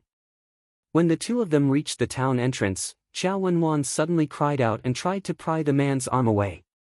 She stared in front of her with a frightened expression. A person with long hair that they couldn't tell whether it was a man or a woman was sitting on a stone block at the town entrance with his back facing them. 2 hands were slowly crawling on his head of messy hair. No matter how one looked at it, there was a sense of creepiness. Fortunately, it was still daytime. If it was nighttime, they would be scared sick by this person even if they weren't sick. The 2 of them gathered their courage and walked to the side, trying their best to avoid coming into contact with the person on the stone block. However, the person suddenly turned his head. A pair of eyes protruded from the deep eye sockets of his face. They were shockingly huge. The guy opened his mouth at the 2 of them, revealing 2 very sharp fangs. Without saying anything, he climbed down from the stone block and suddenly pounced at the 2 of them. Xiao Wenwan was so scared that she fell on her butt. 3rd Junior Wei couldn't care less about Xiao Wenwan at this time. He quickly ran out of the town. The zombie pounced and clawed at Xiao Wenwan. The wound on her left arm was so deep that the bone could be seen. Xiao Wenjuan's eyes shrank in pain. 3rd Young Master Wei, you damned donkey! Xiao Wenwan cursed in shock and fear. Seeing that the terrifying zombie was about to pounce on her face again, Xiao Wenwan took a deep breath and suddenly burst forth with speed. With a whoosh, she swept past the zombie and rushed out of the town. Roar! When the zombie saw that the meat in its mouth had flown away, it hurriedly chased out of the town in a crooked manner and chased in the direction of the couple. Roar! Roar! Although 3rd Junior Wei's strength was different from a mortal's, his speed was no match for Xiao Wenjuan's. It didn't take long for Xiao Wenwan to overtake him. 3rd Junior Wei looked back and saw the corpse puppet howling madly as it chased after him. He cursed anxiously and angrily, "Wenwan, why did you lure it out? You useless man who deserves 1,000 cuts." Xiao Wenwan roared angrily. Her speed exploded to the extreme as she rushed forward. She roared angrily, "Go to hell." 3rd Junior Wei's expression was extremely ugly. He still wanted to say something, but he suddenly realized that there was a gust of wind behind him. When he turned around, the zombie had clawed at his face. How could this be? 3rd Junior Wei's eyes widened in horror. The zombie's speed had always been very slow. Although he couldn't run as fast as Xiao Wenwan, he was at least much faster than a mortal. But now what kind of zombie was this? How could its speed be so shocking? 3rd Junior Wei couldn't think about it in detail. He punched the zombie's body and clearly heard a crack from the zombie's body. 3rd Junior Wei was delighted, but in the next second, his throat was bitten by a pair of terrifying fangs. Ah! Chapter 192. After the 3 teams split up at the Memorial Arch, they each went to their own area to search. They did not know that Xiao Wenwan and her husband met with misfortune. Of course, even if they knew, they would not pay too much attention. Su Shanshan walked at the front of the team while holding the child's hand. Xue Xiao followed closely behind her with a step's distance. Her playful smile disappeared, replaced by a grave expression. Gurgle. A young body cultivator in the team kicked something and stopped with a frown. Everyone gripped their weapons tightly and looked down, only to see a sinister head lying quietly at their feet. Everyone's breathing tightened, but their expressions were still relatively calm. Su Shanshan looked up at the undulating rows of residences. There are probably more than 100 residences here. We'll split into 3 teams to search. Xiao Xiao, you lead one team. Junior sister Yugui, you lead the other team. We'll split into 3 teams so we can search faster this way. If anything happens, remember to use the sex communication talisman to contact us immediately. Yes. Yugui and Xue Xiao each picked 6 people and left quickly. Besides her and her little junior sister, there were 6 other people with Su Shanshan. There was Duanyu, who they could not shake off, junior sister Li Ling from the 3rd peak, a young mystic cultivator named Yang Shu, a middle-aged body cultivator named Da Jin, and 2 superhumans, a pair of young siblings. The older brother, Xiong Yan, was 17 years old and a strength-type superhuman. The younger sister, Xiongli, was 15 years old and a speed-type superhuman. After introductions, everyone learned that Xiongli not only ran fast but also had developed hearing. Before Su Shanshan entered the residences to search, she had Xiongli listen to the surroundings. After finding no problems, she quickly led everyone into the residences to search for supplies. The 8 people searched 5 to 6 residences but did not find anything. They could not help but look at each other with wry smiles. Continue searching, Su Shanshan ordered, and the 8 people walked out of the house and ran to the next one. The houses here weren't badly damaged, but along the way, they didn't even see a single corpse puppet. This worried Arbor deeply. A shadow floated in his heart and seemed to be spreading. After exiting the residences, Arbor looked up at the sky. It was even darker than before. Duan Yu poked the child's back. Jojo, did you discover something? It's too quiet here. The child's words made everyone's hearts tighten. Xiongli even consciously stopped in her tracks, once again holding her breath and listening attentively. However, I really didn't hear anything. The footsteps of a corpse puppet are very different from ours. As long as one appears near us, I will definitely hear it, Xiongli explained anxiously. Su Shanshan nodded. Everyone, be careful. Let's continue searching. Next room. Everyone couldn't help but quicken their pace. However, although the rooms were intact and undamaged, there was no food at all. Could there be a mistake in the information? The people of Qinghe town have already fled with their food, the young mystic cultivator, Yang Shu, asked with a frown. No, they didn't escape, the middle-aged body cultivator said with a pained expression. How did you know? My in-laws live in Qinghe town. After my wife brought the 2 children back to her parents' home, she hasn't returned since. The middle-aged body cultivator closed his eyes. He had been waiting for his relatives in Shizhou City, but they never came. Then, are you familiar with the town? Chapter 193. The middle-aged body cultivator revealed a bitter smile. I went out to gain experience for several years and didn't return home often, much less have the time to visit my in-laws. Now that he thought about it, he was filled with regret. While he pursued strength everywhere and was busy making friends with all kinds of people, his wife took care of their elderly parents with their 2 children and never once complained to him. But now, it was so difficult for him to even see his wife and children again. The young mystic cultivator, Yang Shu, patted body cultivator Ajin's shoulder. He wanted to say a few words of consolation but was unable to say anything after a moment of hesitation. Everyone present was well aware of this. Ajin's wife and children were most likely doomed. Su Shanshan took a deep breath and said, let's finish searching this area. If we still don't find anything, I think we shouldn't enter these residences one by one. Let's circle to the back and see if there are granaries. Okay. They all nodded without any objections. Arbor gathered his sleeves and followed behind them. He slowly turned his head and glanced behind him.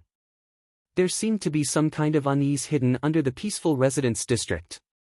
The 8 of them entered a relatively large residence. This size was one of the best in the entire Qinghe town. Mystic cultivator Yang Shu was the first to kick open the 2 large doors. Everyone cautiously entered with weapons in hand. The courtyard was bleak and empty without a single person in sight. Other than Arbor standing alone in the courtyard, the other 7 did the same as before. They walked along the long corridor leading to the back rooms to search for supplies. Arbor circled the courtyard by himself and picked up any tools he saw that he could use. After returning to his original spot, Arbor took out a storage talisman from his sleeve and flicked it open, instantly storing everything inside. Su Shanshan, Duan Yu, and Yang Shu just happened to return to the courtyard. They immediately saw the child standing in the middle of the courtyard, gently gathering her sleeves and slightly raising her head. A talisman emitting a blue light was floating in front of her. Her small, fair hands poked out of her sleeves and swiped at the air. All the miscellaneous items on the ground disappeared in the blink of an eye. Everyone's hearts jolted, and Duan Yu even sprinted to the child's side. He grabbed the child's hand and exclaimed, "Storage talisman." The child calmly withdrew his hand and looked at the young man expressionlessly. "Young man, what are you so excited about?" "Wow, this kind of storage talisman is hard to buy even on the black market." Compared to her older brother's solemnness, Xiongli, this younger sister, was pretty and vivacious. She was not shy with strangers at all, and she ran up to Qiao Mu and held her small hand with a chuckle. "Little sister, you really have hidden your abilities well." Su Shanshan nodded her head in agreement. Earlier, when they were outside the town, the child had taken out the bag from her waist and taken out some food. She had even been mocked by that ignorant Lu Yexin. But could Lu Yexin have a storage talisman?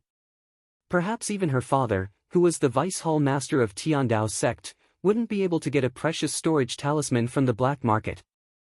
No wonder Master said to her aloofly before they left, "Your little junior sister doesn't need you people to worry about her. Compared to your little junior sister, Master is more worried about you all. Xiao Xiao's temper is especially irritable, so you have to watch her more. As for your little junior sister, you'll know in the future." Recalling her master's meaningful smile, Su Shanshan took a deep breath. Chapter 194. It's possible to buy immobilization talismans on the black market. But I've never seen a storage talisman before. Duan Yu's eyes were so bright they were about to burn. He tossed the child's disdain to the back of his mind. Duan Yu relentlessly grabbed the child's hand and chuckled as he questioned, "Little fellow, where did you buy these talismans? Could it be that some underground black market opened an auction and didn't inform him?" The child decisively slapped away Duan Yu's hand and silently put away the blue talisman before running towards Su Shanshan.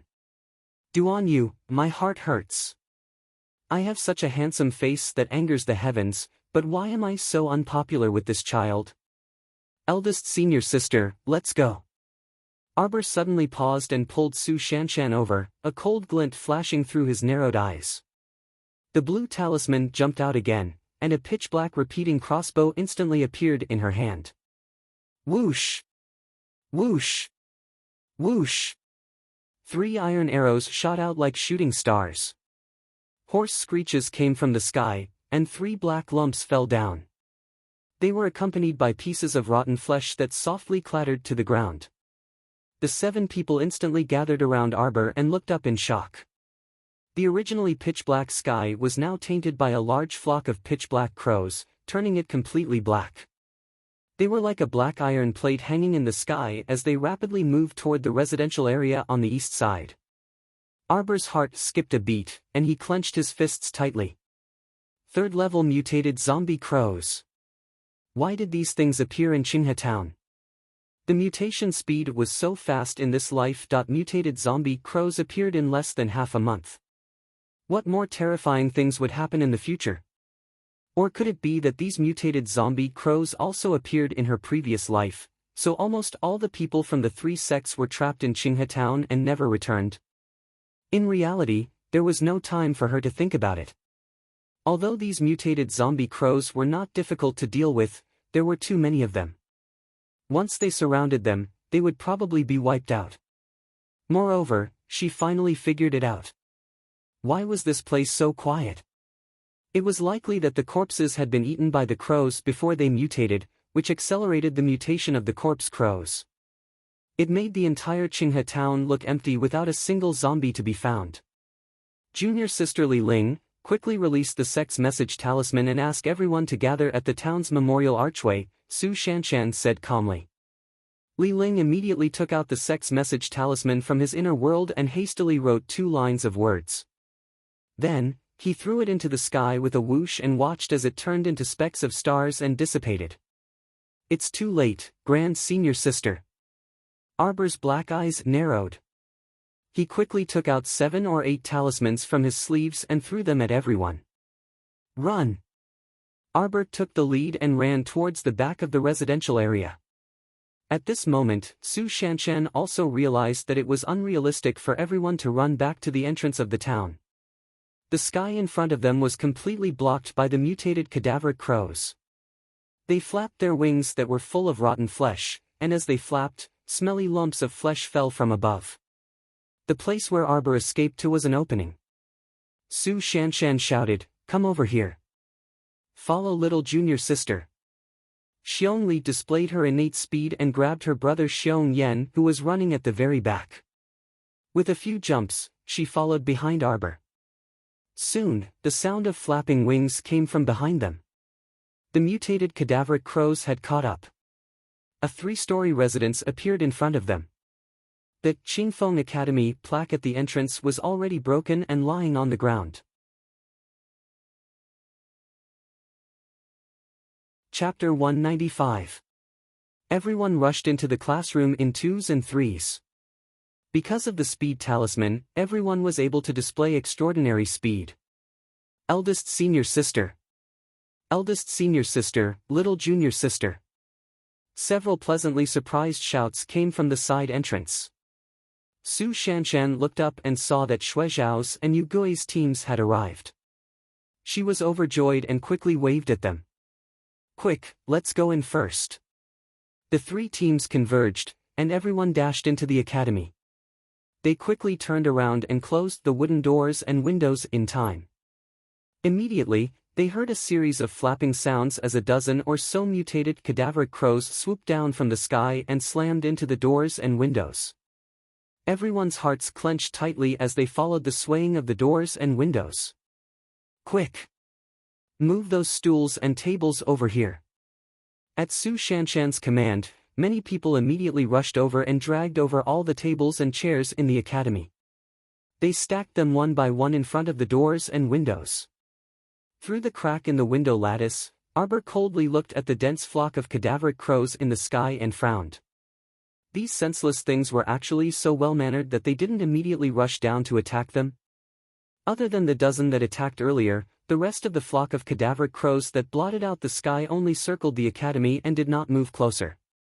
This caused Arbor to feel very uneasy. She couldn't help but feel that she had overlooked something very important. Arbor and Duanyu, who was standing next to her, looked at each other and saw a trace of seriousness in each other's eyes. Thud. Thud, thud. Thud, thud, thud. In the quiet clear breeze academy where only breathing could be heard, a soft sound suddenly came from the stairs leading to the 2nd floor. It sounded like someone was walking down from the 2nd floor. Everyone's nerves tensed up in an instant. Their faces darkened as they looked in the direction of the staircase. Even the sound of their breathing was held in unison. Thump, thump, thump, thump. A bouncing bamboo ball fell down from the stairs, causing everyone's tense nerves to loosen slightly in an instant.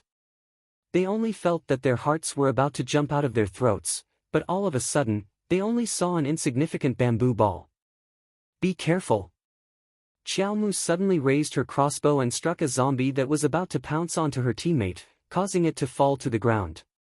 Everyone looked up and sucked in a breath of cold air. There were several large holes in the wooden floor of the 2nd floor of the academy. 4 or 5 corpse puppets were jumping down from the holes. Some were hanging upside down from the ceiling, their protruding eyes full of hostility. One after another, people swallowed their saliva. They were so shocked that their breathing almost stopped. However, none of them were pushovers. At first, they just didn't react as fast as Arbor, but after they reacted, they didn't even need the captain's instructions. They consciously formed groups of 2 or 3 and rushed towards the zombies that were pouncing on them. They quickly took care of those things, including the ones that were hanging upside down from the ceiling. "Little sister, thank you for your reminder." The young mystic cultivator who had almost been pounced on by the zombie cast a grateful glance at Arbor. At that moment, everyone's attention was attracted by the bamboo ball that fell down the stairs. Only the child saw the danger above his head. It had to be said that his level of meticulousness was comparable to a mystic cultivator with decades of experience. Arbor pursed her lips and didn't say anything. She only nodded at the young mystic cultivator.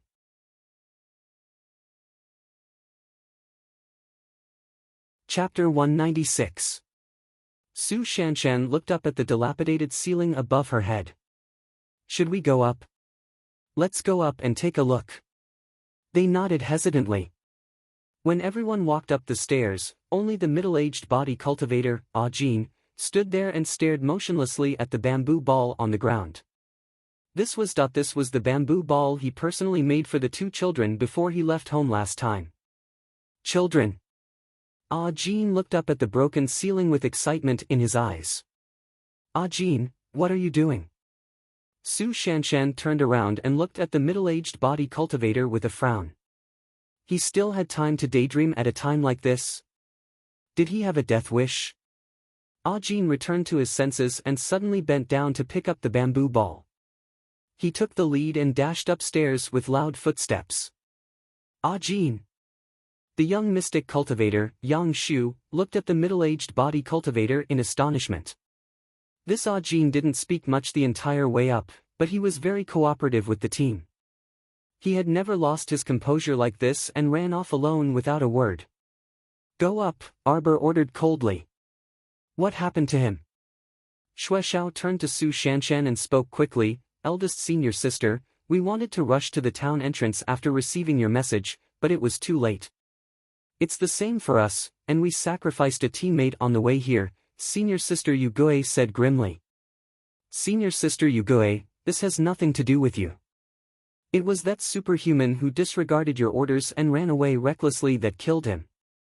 Also, he almost implicated us. Yugui sighed. The more critical the situation, the more you have to remain calm.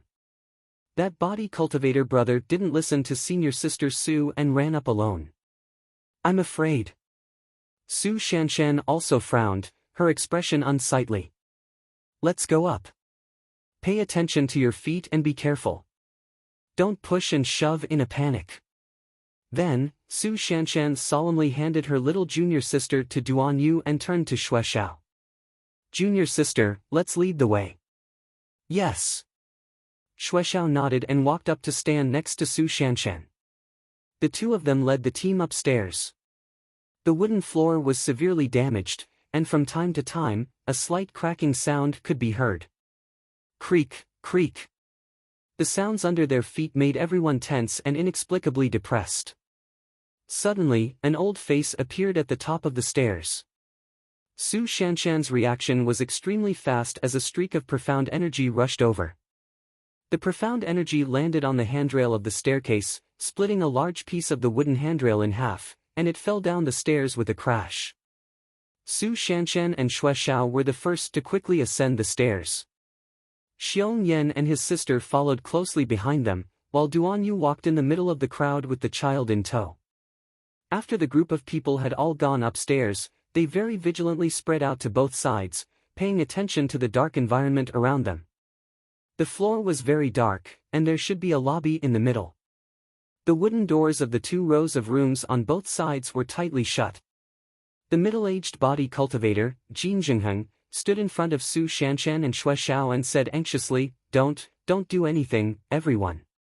They're all residents of Qinghe Town. Don't hurt them. Everyone took a closer look and realized that there were 7 or 8 people hiding behind the middle-aged body cultivator. There were men and women of all ages, and one of them was the old face that had appeared at the staircase earlier. Everyone got into their attacking stances.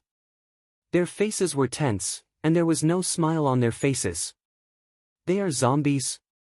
No, they aren't zombies, they aren't.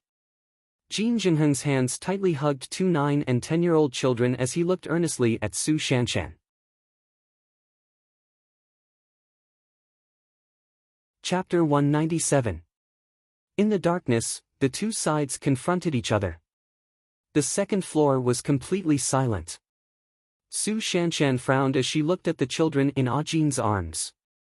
Her gaze then shifted to the 7 or 8 townspeople behind Jin. These people did not look like zombies. Other than their extremely thin bodies, dry lips, and thick dark circles under their eyes, there seemed to be nothing special about them. Jin nervously hugged the 2 children and vigilantly scanned Su Shanshan and the others. How long have you been here? The girl's cold voice emerged from the crowd. Her teammates subconsciously moved to the side, revealing the girl's small figure that was half a person's height.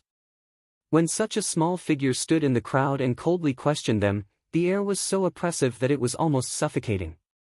Ajin was so nervous that he didn't dare to meet her eyes.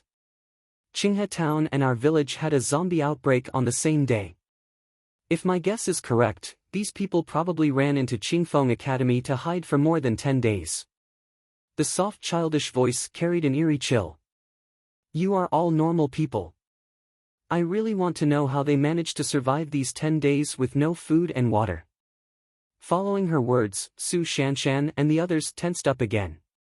They gripped their weapons and assumed a battle stance. Little Mississippi, the elderly man who had shown his face at the staircase earlier, walked shakily to Ajin's side and said with a sincere expression, I am the mayor of Qinghe Town. I beg you experts, please don't harm our town's townspeople. Everyone is already very pitiful. The old man trembled as he walked towards Su Shanshan and wanted to salute her respectfully. Xiao Mu suddenly released an iron arrow, which abruptly struck the old man's left arm. The old man fell to the ground with a loud thud. His torn sleeve revealed an arm with twisted veins. His fingers were slightly bent, and his fingernails were abnormally sharp. He mutated, Arbor said coldly. The iron arrow had clearly pierced through the old man's arm, but no human blood flowed out. Everyone gasped at the same time. The mystic cultivator's weapons were covered in a layer of mystic energy, the body cultivators clenched their fists, and the superhumans were all ready to attack. Arbor finally understood why he felt uneasy. Since the level 3 corpse crow had appeared, it meant that there was a level 3 corpse puppet here. The large flock of cadaveric crows was intimidated by the level 3 mutated corpse puppet, so they only hovered in the sky and did not descend. Once they were summoned, the consequences would be unimaginable. Level 1 and 2 zombie puppets would only stupidly strangle their opponents until they stopped breathing and became a dead man. Moreover, it would take a certain amount of time for a dead person to slowly mutate into a rank 1 zombie. Level 3 corpse puppets were completely different. Compared to the previous two, level 3 corpse puppets were not only faster, but their strength was also greatly increased. A level 3 mystic cultivator could effortlessly dispose of 3 to 5 level 1 and level 2 zombies, but when faced with the simultaneous attacks of 3 to 5 level 3 zombies, they could only be suppressed and beaten. The scariest thing was that these monsters that had evolved into level 3 corpse puppets had become fond of eating human flesh. Once scratched by a level 3 corpse puppet, the victim would also mutate into a corpse puppet after the incubation period of 15 days. They would completely lose their human thoughts and enter a state of brain death. Arbor only took one look at the old man's arm and knew that the old man had entered the late stage of the incubation period. It had been at least 7 days since his arm was scratched by a level 3 corpse puppet. Kill them. The old man curled up his body and suddenly exploded with an ear-piercing roar. Chapter 198. Along with this roar, his body shook with force. A tightly shut wooden door suddenly burst open, and a corpse puppet with one blind eye and half of its face covered in white fur rushed out. It had an extremely ferocious appearance. The thick stench of blood rushed into everyone's nostrils. Boom! Su Shanshan promptly threw out a burst of mystic energy, forcing the zombie to retreat several steps. At the same time, the Holy Water Sect's senior and junior sisters revealed their blades and covered themselves in mystic energy, working together to encircle and annihilate this zombie. In a flash of cold light, the mystic cultivators had already surrounded this level 3 zombie. Level 3 zombie, concentrate your mystic energy and hit its head. Arbor shouted as he coldly stared at this zombie. This zombie was an ordinary level 3 zombie. According to her calculations, there should be a level 3 mutated zombie here. Could it be that it was still hiding in the dark? Hence, Arbor did not join the battle. Instead, his icy gaze searched the surroundings. Duanyu.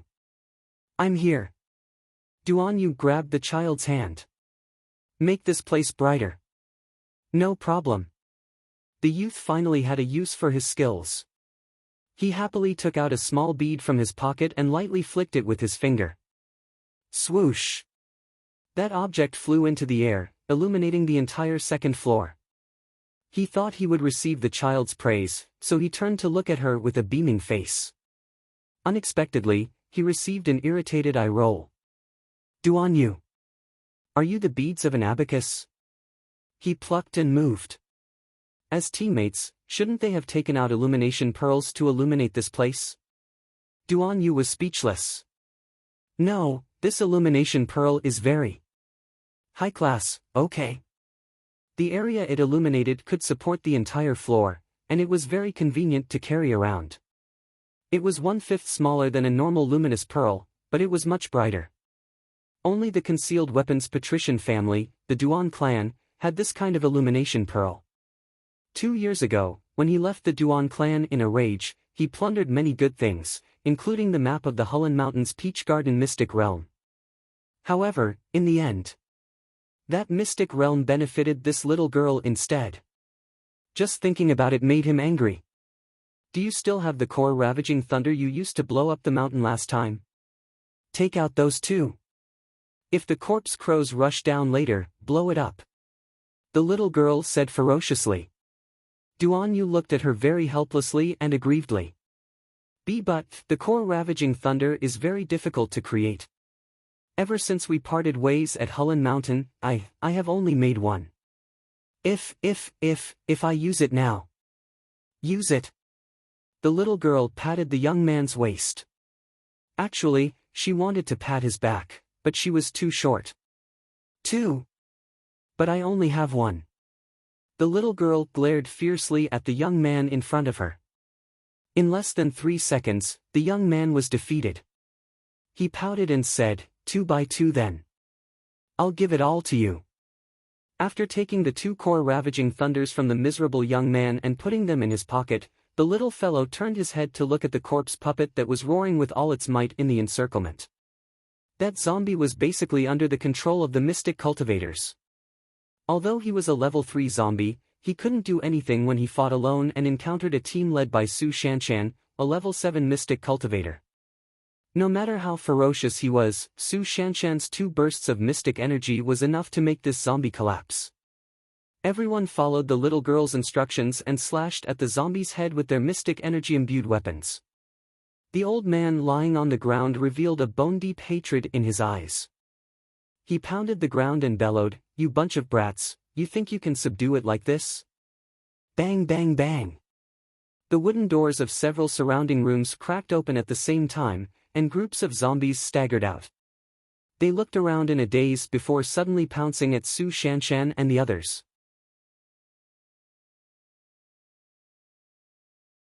Chapter 199. Bang! Bang! Arbor fired several bolts in succession with his crossbow. Each bolt could blast open a zombie's head without missing a target. This type of normal crossbow could only fire 5 bolts in succession at most.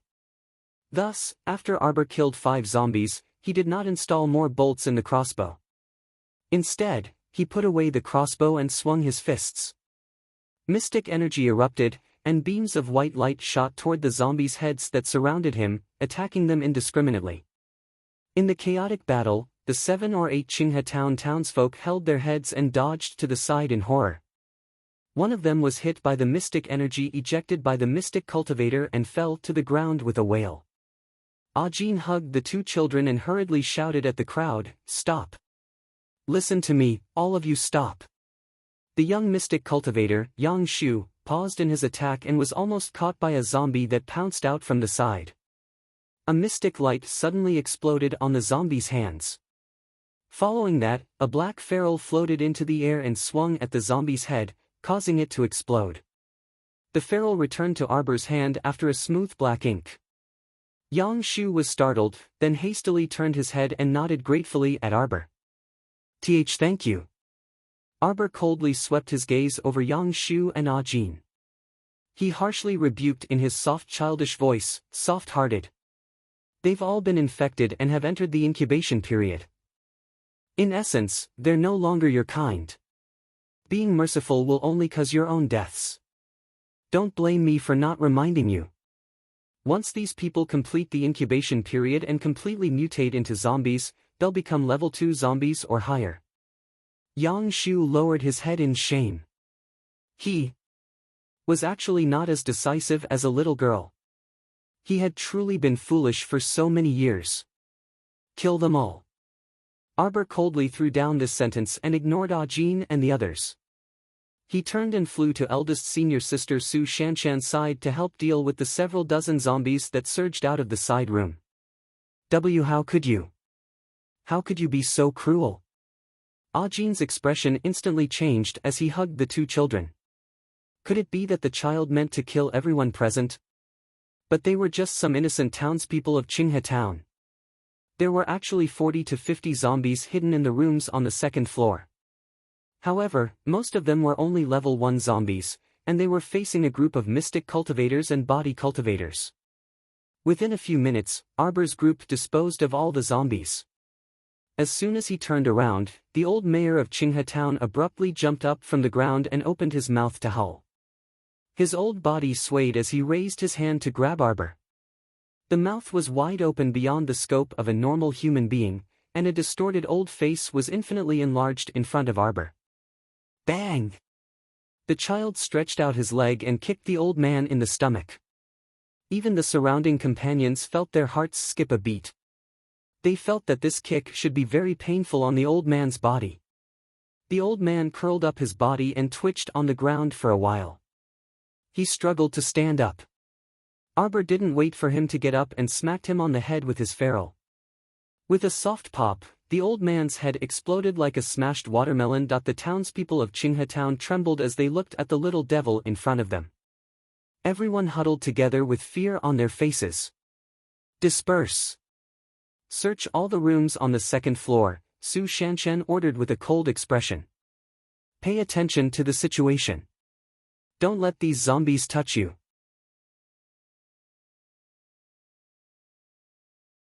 Chapter 200. The entire team moved, quickly rushing to the rooms on both sides in groups of 2 or 3. Knocking sounds rang out as several rooms were broken open at the same time. A thick smell of blood assaulted their nostrils, causing them to involuntarily cover their noses and hold their breaths. Senior sister Su, quickly come and look. Yu Gui covered her nose with one hand as she stared at one of the rooms in shock. Su Shanshan and Xue Xiao hurriedly walked over. Yu Gui moved to the side to make way. More than a dozen women and children with unfocused gazes were tied up in the room, and each of their mouths was stuffed with something, preventing them from making any noise. The child's gaze was abnormally cold. He stepped on the corpses of the zombies and slowly walked to the townspeople. Are you still unwilling to speak the truth at a time like this? Ah Jin was completely baffled, but he still tightly hugged the two children. He turned to look at a short woman who was wiping her tears with her head lowered. Ah Qing, tell me, what exactly is going on? Why did you lock Granny Wang and the others in the room? What exactly are you doing? Ah Jin's arms tightly wrapped around the two timid children as he anxiously asked the woman called Ah Qing. The young woman, who had been sobbing and wiping her tears with her head lowered, suddenly stopped her vexing cries when she heard Ah Jin's question. She slowly raised her head. A pair of eyes with very heavy dark circles narrowed slightly as she coldly looked at Ah Jin. He couldn't react for a moment when this expression appeared on his usually virtuous wife. Ah Qing suddenly pounced over and raised her hand, looking like she was about to slap the middle-aged body cultivator. However, before her hand could touch the body cultivator, it was brushed away by a vibrating mystic energy. Ah Qing fell heavily to the ground and groaned in pain as she clutched her nearly broken palm. Why did you attack her? Ah Jin agitatedly turned to glare at Arbor and angrily shouted, Ah Qing is only a normal girl. As a powerful mystic cultivator, don't you feel ashamed attacking a normal person? Not at all. Qiao Mu coldly replied with 2 words. You! Ah Jin's eyes widened in anger. Shut up! Xue Xiao impatiently roared and pointed her sword at Ah Jin. If you want to die, I'll fulfill your wish right now. Don't endanger your teammates. Xiao Xiao. Su Shanshan calmly pressed down Shui Zhao's arm and looked at Ah Jin with a frown. I thought you were a qualified teammate all the way here, but now, I have to say that you have disappointed us greatly. Duan Yu flung out a silver glint and directly cut open Ah Qing's arm. He glanced at Ah Jin indifferently. Look at her arm clearly. If you had been scratched by her just now, I'm afraid you would have joined their ranks very soon. Little junior sister saved you, and you still have the cheek to talk back to her? You've been training outside for so many years and are so much older than others, yet you're still so naive. I really don't know what you've been training for all these years. Duan Yu glanced at the dumbstruck Ah Jin again. Ah Qing's arm had already turned slightly black, and the bones in her fingers were abnormally curled. Soon, spikes would grow out of her fingertips, and after the incubation period, she would become a level 2 zombie. Ah Jin looked at his virtuous wife with a face full of shock. Suddenly, he raised his head and cried out, "Why is it like this? You still have the cheek to ask me?" Ah Qing clutched her arm and staggered to her feet. She glared at Ah Jin with burning fury in her eyes.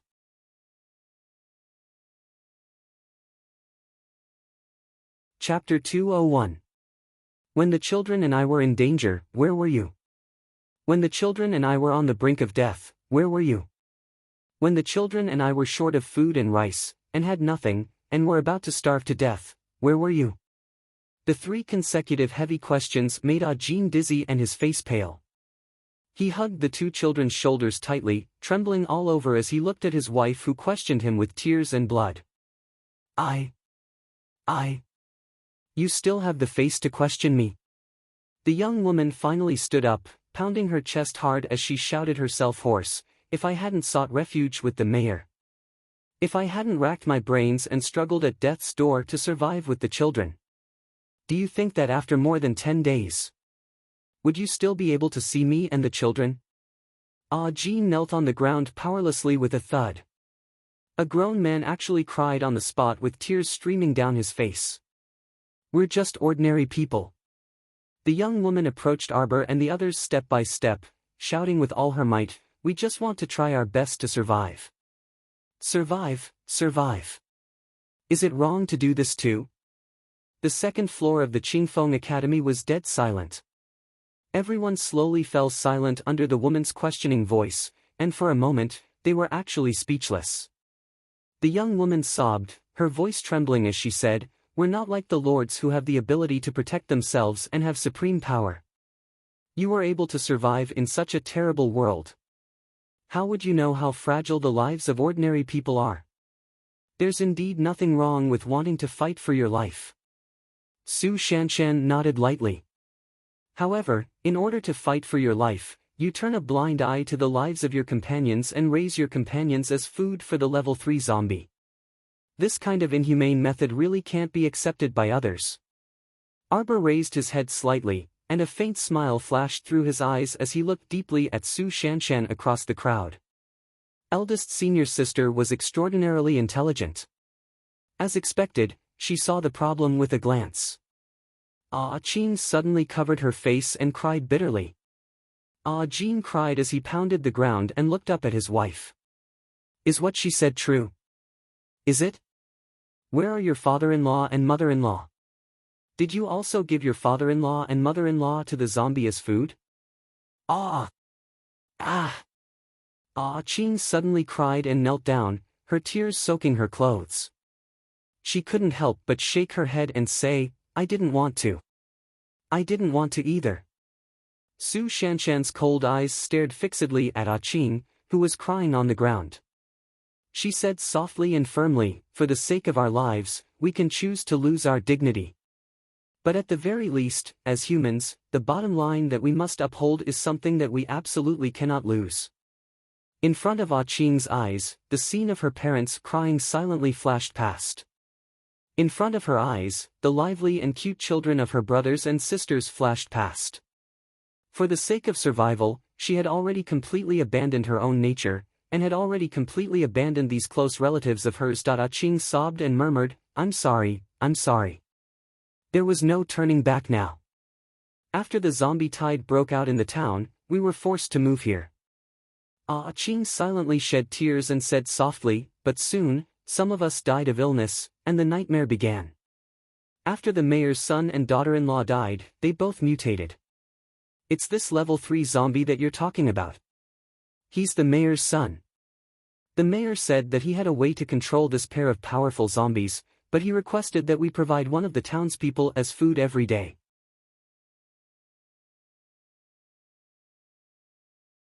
Chapter 202. Your Excellency, you're right. It's truly very lowly and pitiful to lose our dignity and struggle at death's door like this. Ah Ching closed her eyes. We've already thrown away too much in order to survive. We've completely lost ourselves and have no future. But in reality, the little girl was right. We were still infected in the end. Ah Ching turned to look at Arbor and cried with a bitter smile. We discovered this situation 2 days ago. One of the townspeople suddenly mutated. My hand and the children's hands were all scratched by her. Ah Jin's entire body was cold, and his hands were trembling. Bit by bit, he removed the tattered clothes on the 2 children's arms. His gaze was fixed on the bruises on the children's arms. Such a big man hugged the 2 children and cried until he lost his voice. Everyone was silent, unable to say a word. Even the most cold-hearted person could feel some kind of emotion flowing in their hearts. Your Excellency. Just kill us. Ah Ching silently shed tears and slowly lowered her head. Even if you don't kill us, we won't be able to survive in a few more days. We'll even become terrifying monsters that other people loathe. I'm only an ordinary woman. I've lived my life without any dignity. But this time... Ah Ching's voice was choked with sobs. I want to die with dignity, with my children. Together forever. A faint trace of regret flitted through Su Shanshan's cold eyes. Your Excellencies, please don't kill the mayor's son for now. If you bring him out, those crows in the sky won't wantonly attack you, Ah Ching said. The mayor's daughter-in-law is even more powerful. After you leave, you must remember to be extremely careful. Also, the imperial court sent a troop of soldiers here earlier. They're sealed off at the northern farm. A townspeople with dark circles suddenly spoke. Because powerful zombies like the mayor's son and daughter-in-law appeared here, those low-level zombies that mutated at the beginning didn't seem to dare to come over.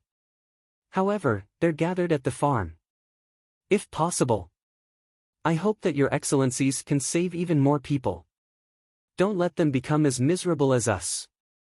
Tears silently welled up in the eyes of the senior sisters from the Holy Water sect. They pursed their lips and couldn't bear to look at Ah Ching and the other townspeople anymore, so they all turned their heads away. Ah Ching, this time, our family will not be separated again. Ah Jin stopped crying and hugged the 2 children tightly. He looked up at his wife. No. Ching was shocked. She shook her head and said, Go. I don't want you here. You are no longer qualified to die with us. Ah Ching. Ah Jin carried the 2 children to his wife and held her hands tightly. No, I'm qualified. From now on, I will no longer abandon you and the children for the sake of pursuing illusory strength. We will be together forever, forever, forever. Ah Ching pursed her lips tightly and tears rolled down her cheeks. Although her body was cold, when she clenched her fists, it was incomparably hot. Even her dead heart began to thump, thump, thump, thump. Have you decided? Su Shanshan stared coldly at the middle-aged body cultivator. Yes. The middle-aged body cultivator stood up and bowed with one hand across his chest. Thank you, my teammates, for your support and help along the way. I want to be willful one last time to be with the person I love the most. I wish you all the best on this trip. Xiongli turned her head away and couldn't hold back her tears anymore. Okay. We respect your decision. Su Shanshan nodded lightly. Everyone stood before this middle-aged body cultivator with awe and respect. They raised their hands in unison and bowed with one hand across their chests. We wish you all the best, our friend. Xiao Mu took a deep breath and blinked before turning around and heading downstairs first. Duan Yu's gaze followed the child. It wasn't until everyone tied up the level 3 zombie to the first floor that they heard a muffled explosion from the second floor.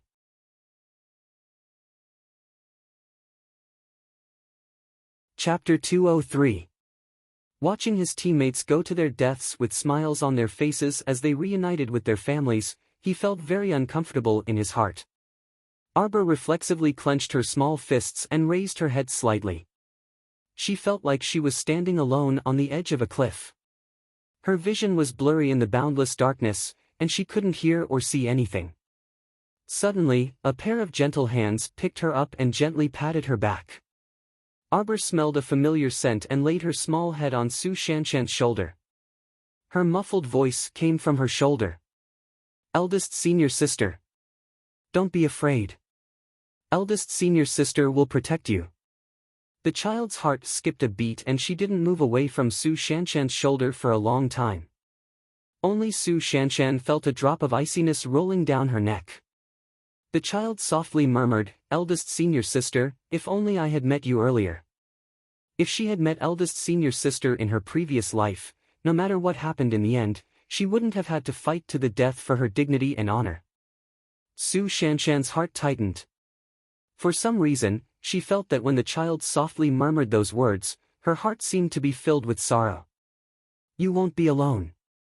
Su Shanshan strode forward with the child in her arms. Xue Xiao and Li Ling dragged the trussed-up corpse puppet. The group took a deep breath and moved toward the entrance of Qingfeng Academy.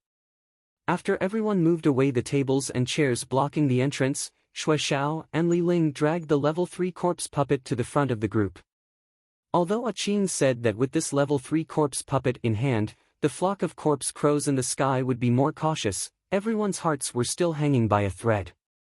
They all entered a tense state of preparation for battle. After Xue Xiao and Li Ling dragged the level 3 corpse puppet out of the door, the group of people behind them walked over. Everyone was a few steps away from the two of them. They looked up at the sky and saw the flock of corpse crows hovering in the sky. Sure enough, they were just hovering in the sky and didn't show any signs of swooping down. Only then did their suspended hearts slightly relax. Su Shanshan promptly said with the child in her arms, "Go north."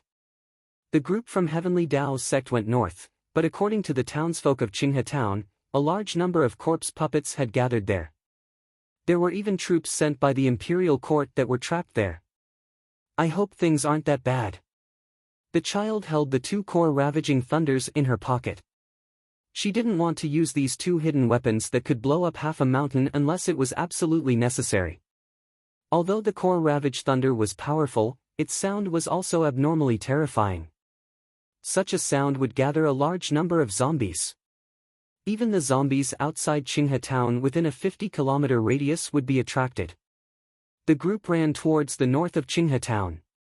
They didn't run far before they saw a group of people from the Daybreak sect led by Shang Kun rushing toward them in a very sorry state.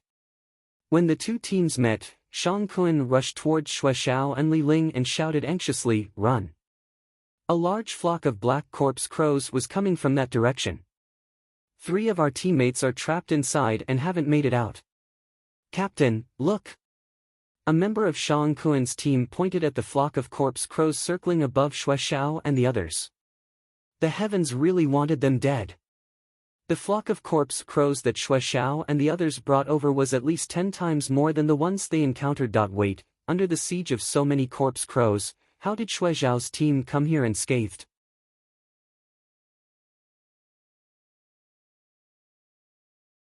Chapter 204. Shang Kun's eyes almost popped out of their sockets. "Oh my god! What the hell is this?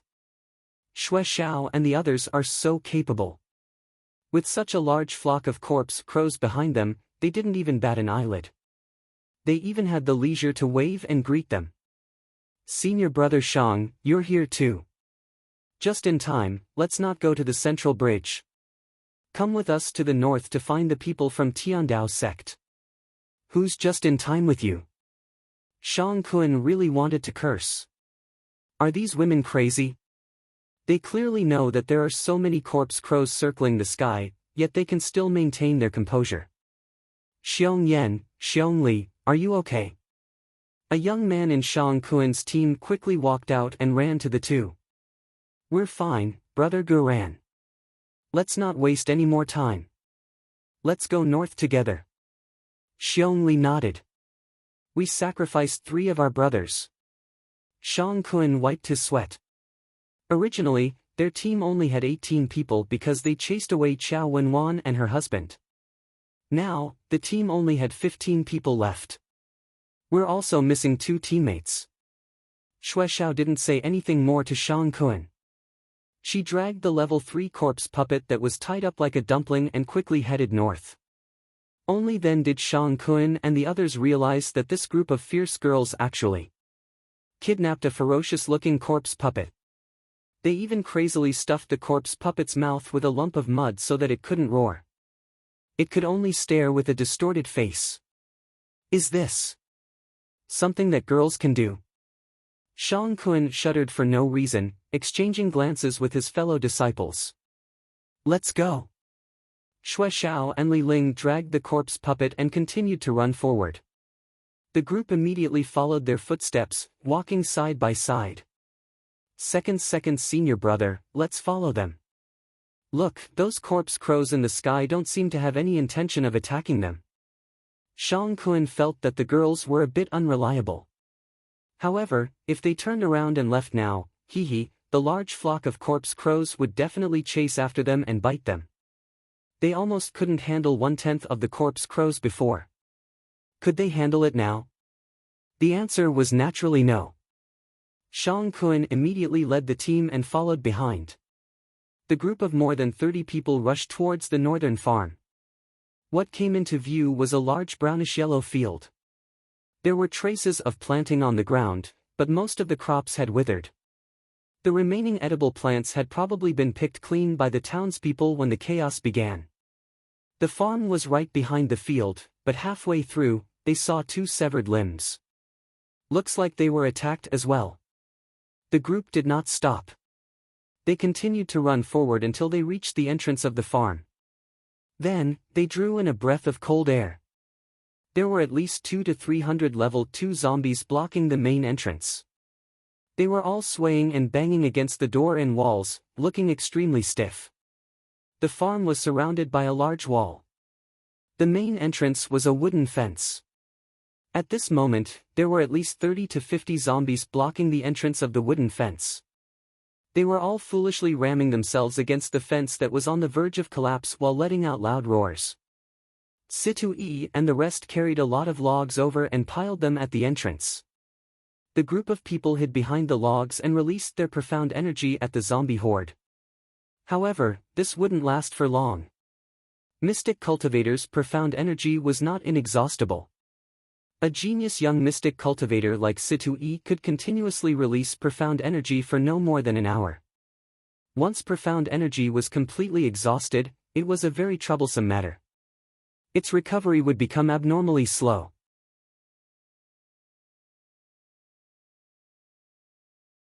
Chapter 205.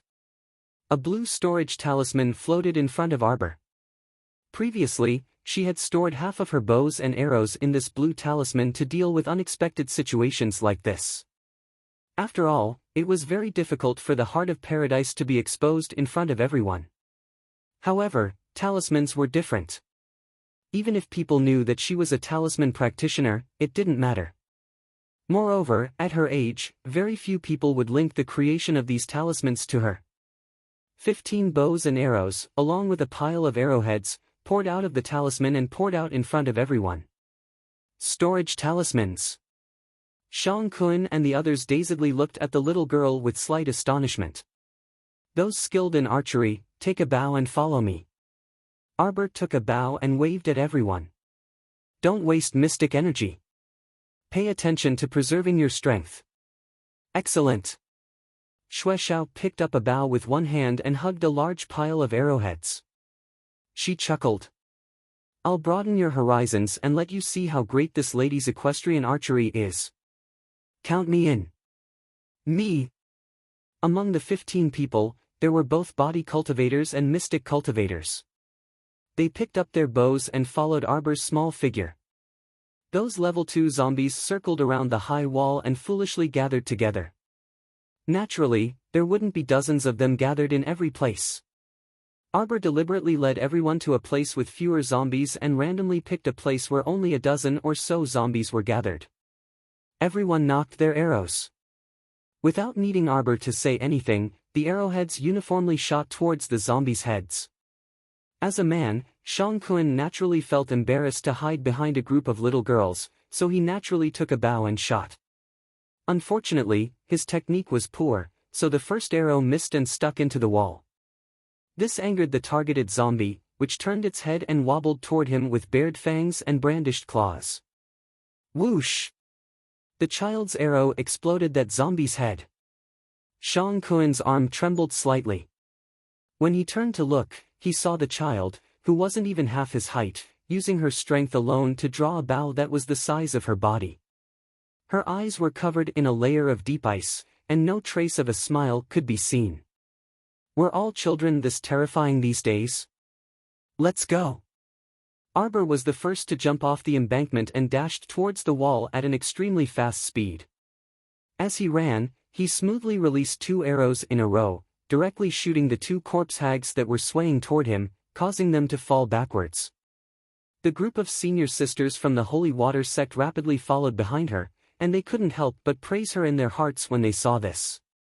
No wonder Aunt Master, said that little junior sister didn't need them to worry about her at all. Their little junior sister was truly outstanding and dazzling. The child leaped and bounced up. His small figure swiftly moved over the tall wall and landed steadily with one hand on the ground. After that, everyone carried their bows and arrows and leaped over the wall and landed behind the child. Before they could even catch their breaths, everyone rushed straight towards the pile of logs where Situ-E and the others were. When Situ-E and the others heard the sound of something heavy falling to the ground, they nervously looked at the side of the wall, thinking that some zombie had climbed over the wall. In the end, they saw a group of teammates running towards them. At this moment, everyone in the Tiandao sect's group felt their hearts heat up. They excitedly stood up from behind the pile of logs. How is everyone? Su Shanshan led everyone over in quick steps. Senior Sister Su, everyone's here. Situ-E looked at the people behind Su Shanshan with a moved expression. We're in the same team. If we're leaving, we'll naturally leave together. Su Shanshan tilted her head. Her gaze was as cold as usual, but her words made everyone's blood boil.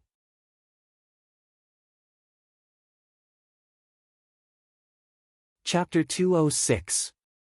Situ-E, how's your archery? The child's soft voice suddenly rang out. It should be pretty good. Situ-E turned to the child upon hearing that. Looking at that little stoic face, he pursed his lips and smiled. Give it to him. The child glanced at Shangkuan. Although she was expressionless, everything was conveyed without words. Blinded by shaking hands. Wasted arrows. The latter. Why do I feel like I'm being deeply despised by the child? Clear these at the entrance. We'll charge out. The child took the lead and shot an arrow at one of the zombies surrounding the fence, sending it flying backward and crashing to the ground. Such astonishing arm strength caused everyone present to cast admiring gazes at her. As expected, the children of other sects were all so outstanding. Whoosh! Whoosh whoosh, arrows were fired continuously. Everyone drew their bows and shot repeatedly at the group of corpses blocking the gate. Seeing that half of the zombies were quickly cleared, everyone was delighted. Su Shanshan led everyone closer to the fence. Once the remaining zombies were cleared out, they could charge out from the entrance. However, at this moment, an extremely sharp roar suddenly rang out from outside the tall wall. That sound rushed straight to everyone's eardrums, giving them a terrifying shock. A few superhumans without cultivation bore the brunt of the impact, and their ears immediately bled from the shock. Boom! A row of walls next to the fence was the first to shatter, and rocks fell to the ground in a disorderly manner. The zombies that were originally wandering outside the walls swarmed in through the holes created by the shock. Everyone's expressions changed, and the arrows in their hands flew even faster as mystic energy radiated. The body cultivators waved the swords in their hands and swept away the chopped logs to hit the charging zombies. Roar! That terrifying roar rang out from outside the walls again. A superhuman was injured by the shock and spat out a mouthful of blood. His companions hurriedly supported him and dragged him to the back. More and more zombies stepped in from the flattened walls and swayed toward Su Shanshan, Situ Yi, and the others.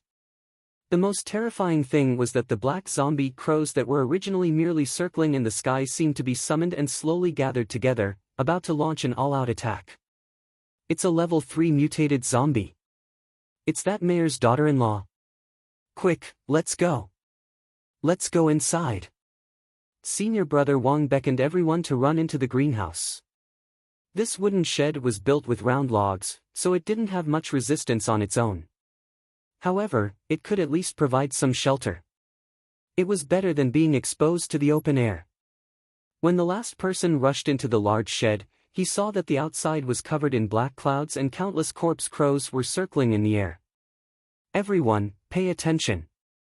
Situ Yi shouted with a solemn expression. As the countless cadaveric crows swooped down, he took out something from his pocket and smashed it on the ground. After a loud bang, an arc-shaped protective shield suddenly surrounded everyone in it. If it were any other time, everyone would fight to admire a defensive profound armament. But now, who would have the time and energy to do so? Dong dong dong dong dong dong. Terrifying crashing sounds were emitted from the transparent protective shield. Countless corpse crows seemed to be enjoying the thrill of crashing as they dove down mindlessly. Soon, even the wooden frame at the top of the shed was lifted by the cadaveric crows. Roar! A level 3 mutated zombie puppet with long hair jumped down from the roof of the tent and stared at the people inside the tent.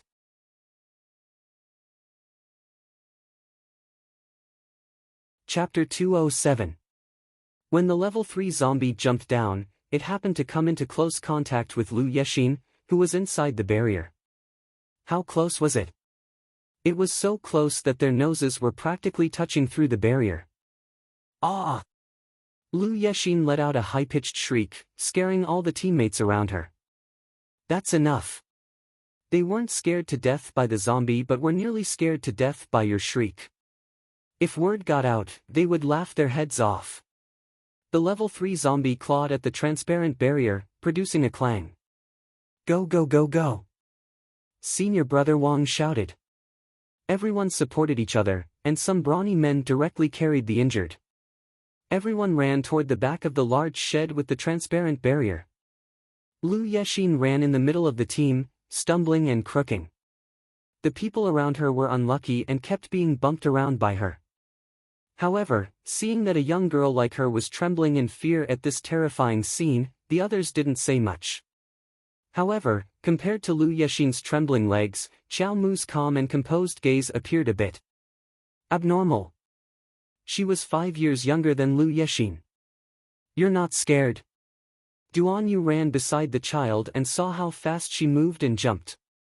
If it weren't for the many people blocking the way, the child probably would have reached the front by now. You can just imagine it as a plaything that can jump. What's there to be scared of? As Xiao Mu said this, she even found time to pat the youth's waist. Don't be scared, I'm here. Duan Yu, that why did he freaking have the urge to laugh? If it weren't for the wrong place and time, all his teammates would have laughed. Are you sure you're not trying to be funny by expressionlessly saying this in such a soft and cute voice? Duan Yu looked up at the sky speechlessly. Say, don't you think it's very ugly and disgusting? It's disgusting. The child leaped over the logs on the ground. But you'll get used to it after looking at it too much. How? How the heck can you get used to it? Duan Yu, why do I feel like I'm talking to a non-human? I suspect that you're not a human from Sikong planet. You might be a little monster from another star field. Su Shanshan, whose eyes were cold, couldn't help but twitch the corner of her mouth. Little junior sister was really a classic little person. Shueshao couldn't help but laugh out loud. Junior sister is right, young man, you've seen too little. You'll get used to it if you see it more often. Why don't we turn back now, block that level 3 zombie, and interact with it more? I have to thank your entire family. Duan Yu fell silent. I'm a young man, so I don't argue with little girls. That would be ungentlemanly. Everyone, run. There's a closed support shed in front of us, and it seems to be quite sturdy. Senior brother Wang shouted, and led the team straight ahead. Everyone also saw the closed shed at the same time. All the logs in the shed were tied together with very thick ropes. It was indeed much stronger than the previous shed. Let's go in and hide first. There were 7 or 8 injured special ability users in the team who needed to go in and adjust. Everyone's nerves were stretched taut the entire way, and when they reached the closed shed, their breathing was very rapid. Lu Yexin flew forward and kicked open the shed's door, wanting to run inside first. Senior brother Wang quickly grabbed her hand. Junior sister Lu, don't be rash. Let's see the situation first. Ah! Lu Yexin screamed.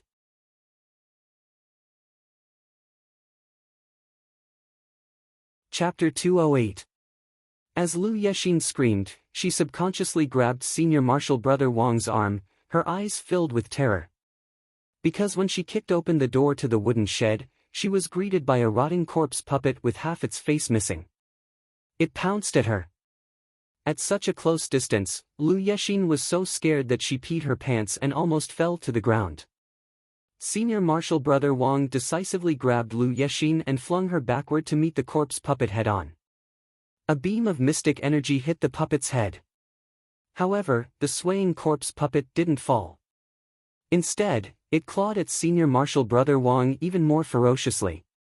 Its 2 hands, so rotten that the bones poked through the skin, grabbed Senior Marshal Brother Wang's neck tightly. Senior Marshal Brother Wang choked and coughed. Fortunately, Situ Yi reacted in time and hit the corpse puppet's head again with a beam of mystic light. Half of its head fell to the ground and rolled beside Lu Yexin's feet. Before Lu Yexin could scream, she was kicked twice by the furious sect brothers. Shut up! Senior Marshal Brother Wang let out a long sigh of relief and coughed violently several times while clutching his throat. Everyone saw that his neck was already bruised and had a faint bloodstain. It was obvious that the corpse puppet had used a lot of strength. Just as everyone breathed a sigh of relief, Arbor glanced at the corpse puppet's half-head lying on the ground and suddenly raised her crossbow to aim at Senior Marshal Brother Wang's head. Everyone was shocked. Some even subconsciously tried to stop Arbor. Little Junior Marshal sister. What are you doing? The child's cold voice slowly rose. Senior Marshal Brother, you've been infected. I'm sorry. White fur grew on its body. It was the sign of a level 3 corpse puppet. On the half-head on the ground, half of its face was clearly covered in white fur. There was a long blood stain on Senior Marshal Brother Wang's neck. The wound had already been cut open. He had been scratched by a level 3 corpse puppet. At most, it had an incubation period of 15 days. After that, he would mutate. Only by completely erasing him now would they be able to put an end to the trouble that was about to happen. The Heavenly Dao sect brothers' eyes instantly turned red. No, it can't be. Let's go in first. Senior Marshal Brother Wang was exceptionally calm. He ordered everyone to move into the enclosed shed. Corpse puppet. Xiong Yen shouted. Among the 20 or so people who were huddled in the corner, one of them stood up shakily. His lips were cracked, and he couldn't even speak clearly. No, don't do it, my lords. We are soldiers of the Imperial Court. We are all soldiers of the North Battalion, not zombies. The soldier who spoke swallowed hard and finished his sentence. Xiong Yen blocked the door with his hand. Although everyone had entered the house, they were still on high alert. Gumei said, just now, a level 3 corpse puppet jumped out from among you. You must have been scratched as well. No, I didn't, the soldier explained with difficulty. We've been trapped here for about 4 to 5 days. That guy started acting weird last night. Sir, we tied him up. Who knew that he would suddenly break free and rush to the door? Another soldier weakly grabbed a broken rope and smiled bitterly. We really don't have the strength to stop him. For a moment, the atmosphere was stifling. Then, a series of banging sounds came from the top of the wooden shed. Everyone looked up.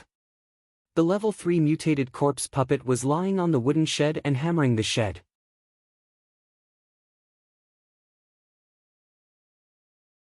Chapter 209. Senior Brother Wang.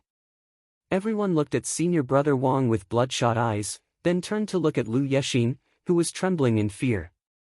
It's all your fault. If you hadn't rashly barged in, how could Senior Brother Wang have been infected? Under the pressure of everyone's gazes, the little girl trembled in fright. Her knees suddenly gave way, and she knelt on the ground with a plop. She repeatedly kowtowed while weeping bitterly.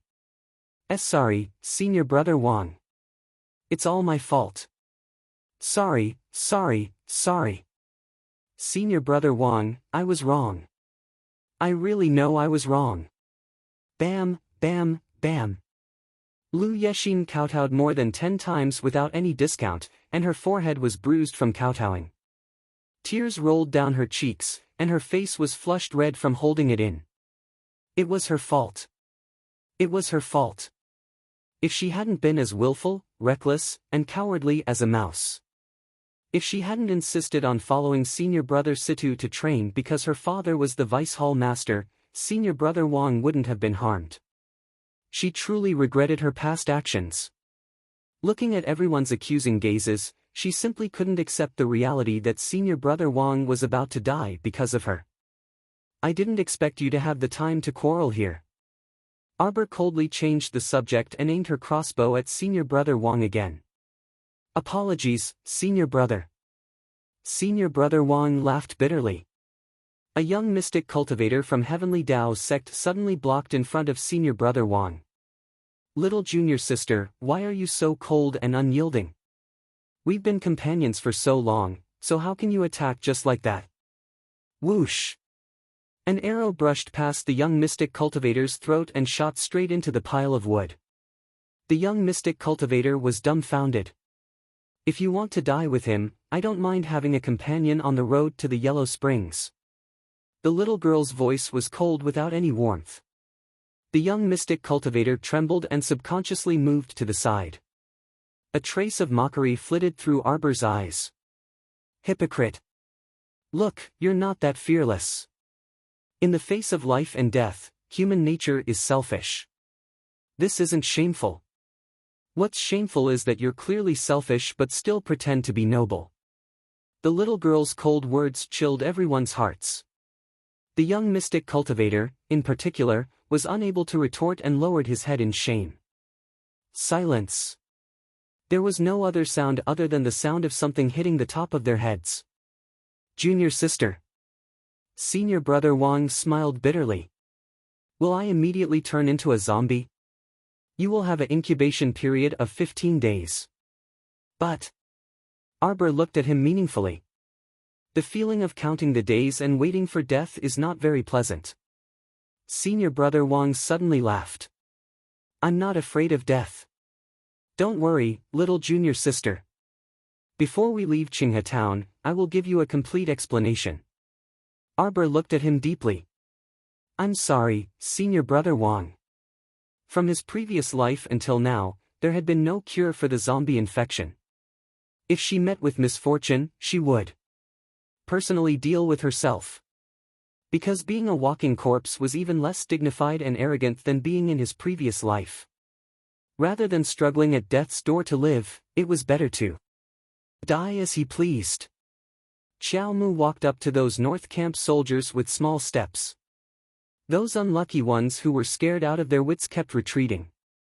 They felt that the child in front of them was a very scary person who would attack without warning. Arbor tossed them a bag of pears. If you can move after eating, stand up by yourselves. Each and every one of you is like a bear. You're really smearing your master's reputation when you go out. The soldiers, Why did they feel angry yet speechless?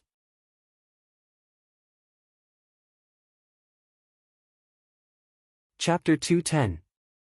Just what kind of child was she?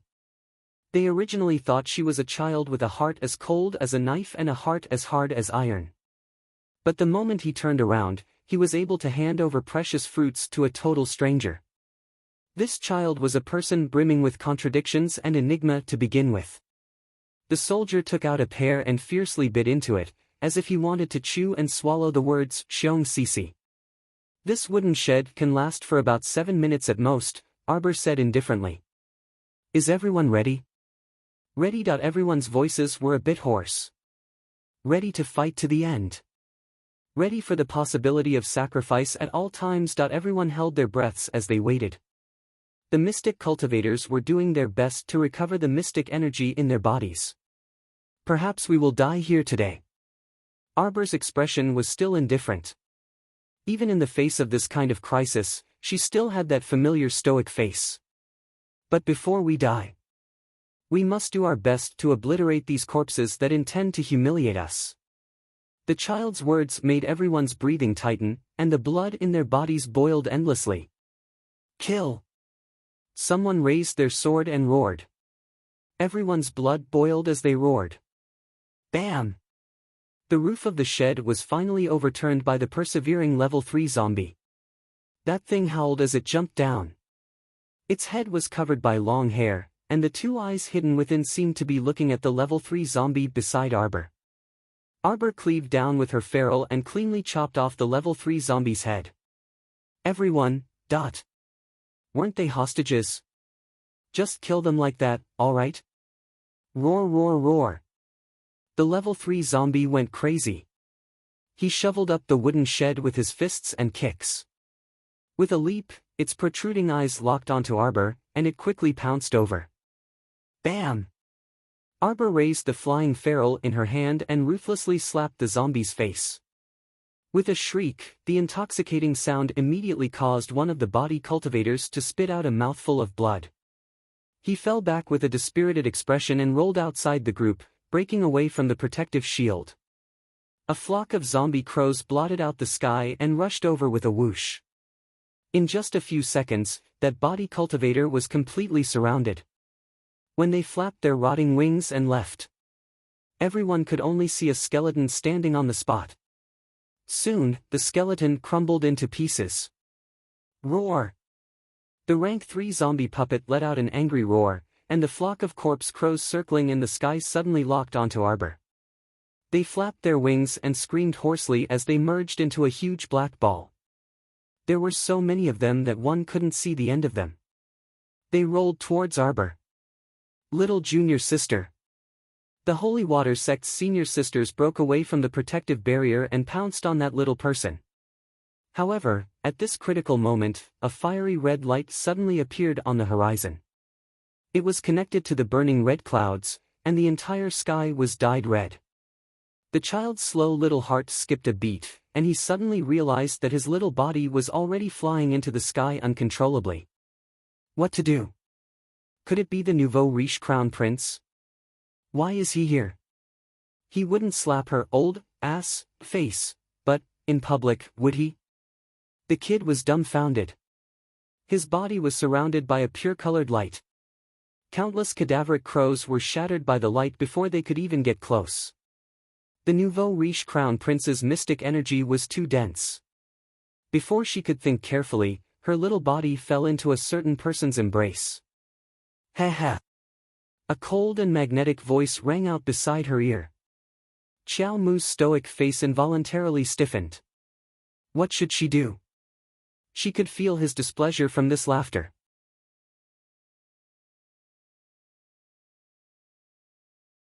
Chapter 211. Only then did the child realize that she had been swept into a certain someone's arms at lightning speed. How was that a layer of burning clouds on the horizon? It was simply Crown Prince Mo standing on the back of an ancient golden dragon that was enveloped in intense flames, standing against the wind. Wherever the dragon passed, the sky was scorched red, and the cadaveric crows were roasted until not a single feather was left. The crown prince's elegance was indeed incomparable. His ink-black hair was scattered by the wind, and his white robe embroidered with green bamboo stuck to his slender body. His sleeves billowed in the wind. However, darling Qiao was a bit dumbfounded. She didn't see the crown prince's celestial beauty, but instead fixed her eyes on the huge dragon head that turned over. Dragons didn't seem to belong to the category of mystic beasts. She didn't know what to think when a creature she had only seen in history books suddenly turned to look at her with a pair of huge dragon eyes. What did we agree on when we parted? Crown Prince Lien tilted his head slightly and looked down at the child in his arms with a smile. We didn't agree on anything. The child's blank expression quickly turned into a poker face as she nodded slightly. Although she didn't remember any damn agreement, it was fine. No matter what he said, she should be able to bluff her way out if she put on a serious face and nodded as if she understood whatever he said. The crown prince was still smiling, but the child inexplicably caught a hint of danger in his narrowed phoenix eyes. Didn't I say that you can find me if you need anything? You did say that, but you're far away in the royal capital, Guanlan City. Can you appear in front of me when I summon you? The child snorted. Jojo, no matter what, you have to trust me, okay? The crown prince held the child's face with one hand and looked at her intently with his phoenix eyes. If I can say it, then I'm naturally confident that I can do it. Regardless of whether we're separated by thousands of mountains and tens of thousands of seas, as long as you call me, I'll appear by your side. There was a faint smile in his phoenix eyes as he murmured softly, remember to try in the future, okay? The child's old face was a little uncomfortable. He hurriedly turned his head to look at Stay Up Late, who was hiding behind a fallen log. You sent someone to keep an eye on me. The child tried to find something to talk about. He just wanted to change the topic, so he immediately retorted with a displeased expression. If I hadn't met Stay Up Late on the way, how could I have found you so quickly?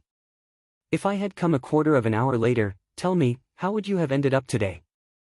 She knew how his heart had jumped when he saw the group of corpse crows swooping down towards her. Didn't I tell you not to take the risk alone when it's dangerous? I'm not alone. Humph, aren't there so many people around me? If they were useful, would you be in such a sorry state? The crown prince signaled with his eyes. It's a dark and windy night, so don't go out too much. You promised me back then, so why are you going back on your words now? Since when did I go out in the middle of the night? I'm not. He raised his head and looked at the dark sky. Xiao Mu instantly had a feeling of, even the heavens aren't helping me. When did the sky turn completely dark without her noticing? So infuriating. I don't want to talk to him anymore. Our dear Xiao Mu simply pursed her lips and put on her signature stoic face. Going back on your words after making a promise, shouldn't you be beaten? What? Everyone's watching you. You're going to slap my old face again. Without waiting for the crown prince to make a move, the child pounced on him and hugged his neck. She opened her mouth and bit down on his chin. It was so stiff and painful. Arbor silently shed tears.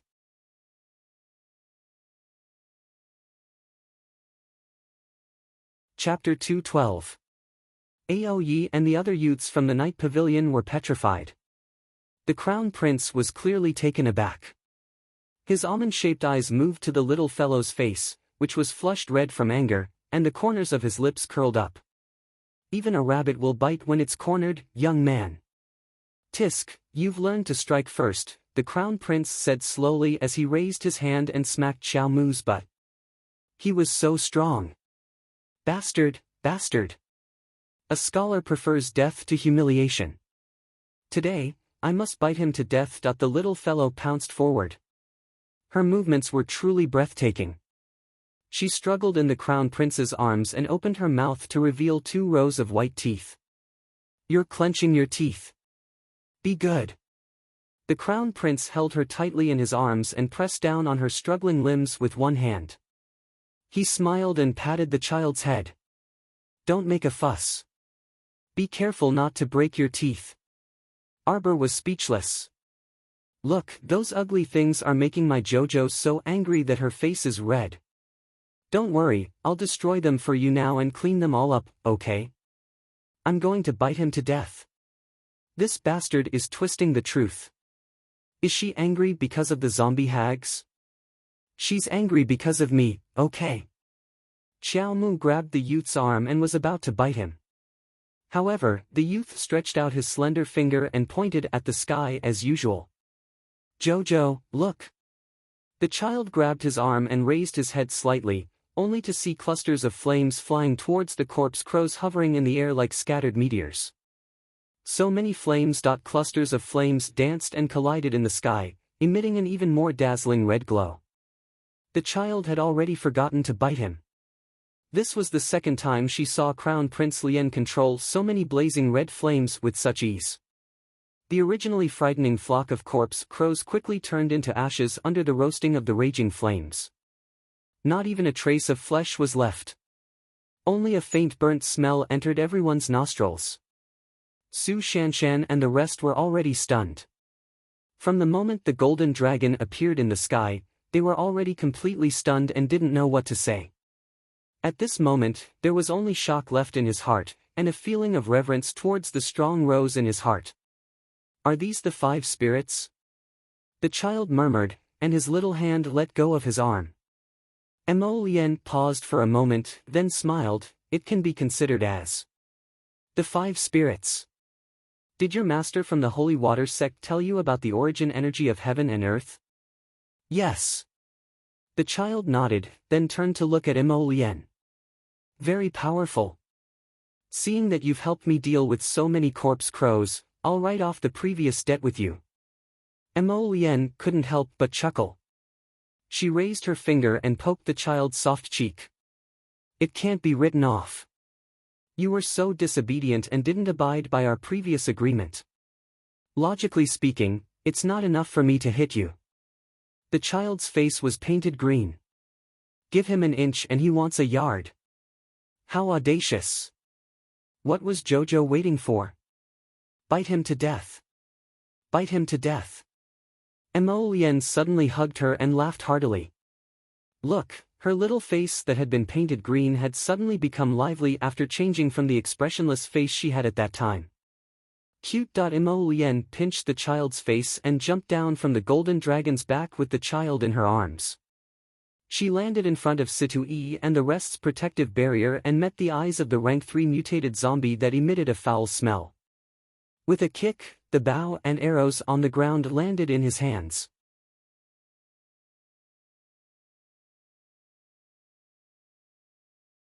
Chapter 213. Hugging the child, Mo Lien reached out to hold the child's soft hand and pulled the bowstring together.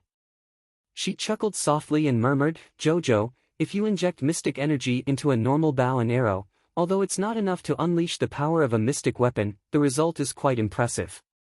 Everyone simultaneously stared at the arrow that shot out like a shooting star towards the level 3 zombie. Only Arbor realized how strong the youth's infusion of energy was. That feeling of being suddenly injected with super powerful energy and the strength of her short arm exploding. Whoosh. The arrow pierced through the level 3 zombie's head. Without any suspense, the unlucky level 3 zombie was sent flying by the arrow.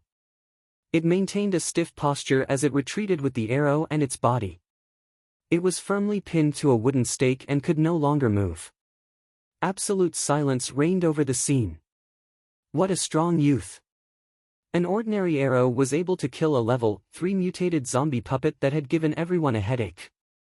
Was this the difference between a genius and a normal person? Until Duan Yu harumphed and disdainfully pursed his lips.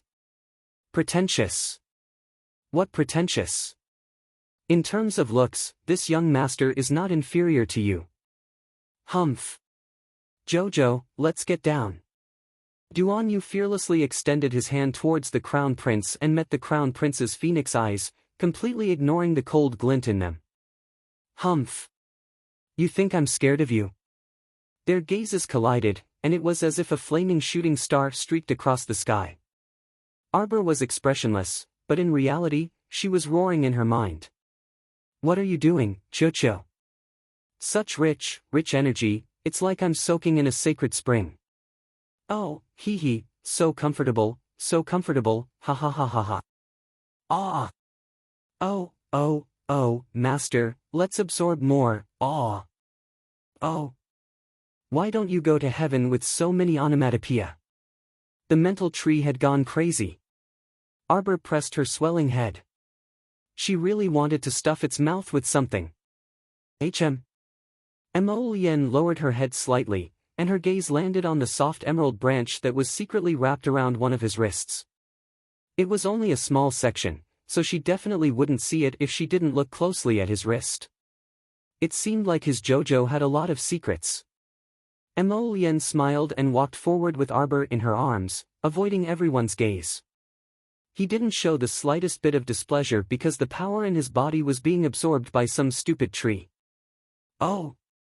If I can obtain the blood from this young man's heart, master, we'll be able to smoothly integrate the paradise into the star field. Arbor's expression changed. This damn tree had gone crazy. Things were getting out of hand. Cho. Xiao Mu's icy small claw abruptly hammered Emolienne's wrist as she mentally issued a strict order. Go back. Right now. Woo. Sensing its little master's anger, the tree didn't dare to act rashly. It quickly retracted its branch and whispered, I really only need 1 drop. Nonsense. You're not allowed to bring it up again. A drop of blood from the tip of the heart, how much energy did it consume? How dare it make such a request? He had to beat it to death. I'll give you all the profound energy in the paradise. In the future, I'll help you find more profound energy to replenish. But you're not allowed to casually absorb the power in other people's bodies, unless I agree. You can't take away the fruits of other people's hard work. Do you understand? If you can't do it, don't follow me. It didn't want anyone's power. It was just that the Crown Prince's power was rich and powerful, so it really attracted the tree. If it was anyone else's, it wouldn't even be interested.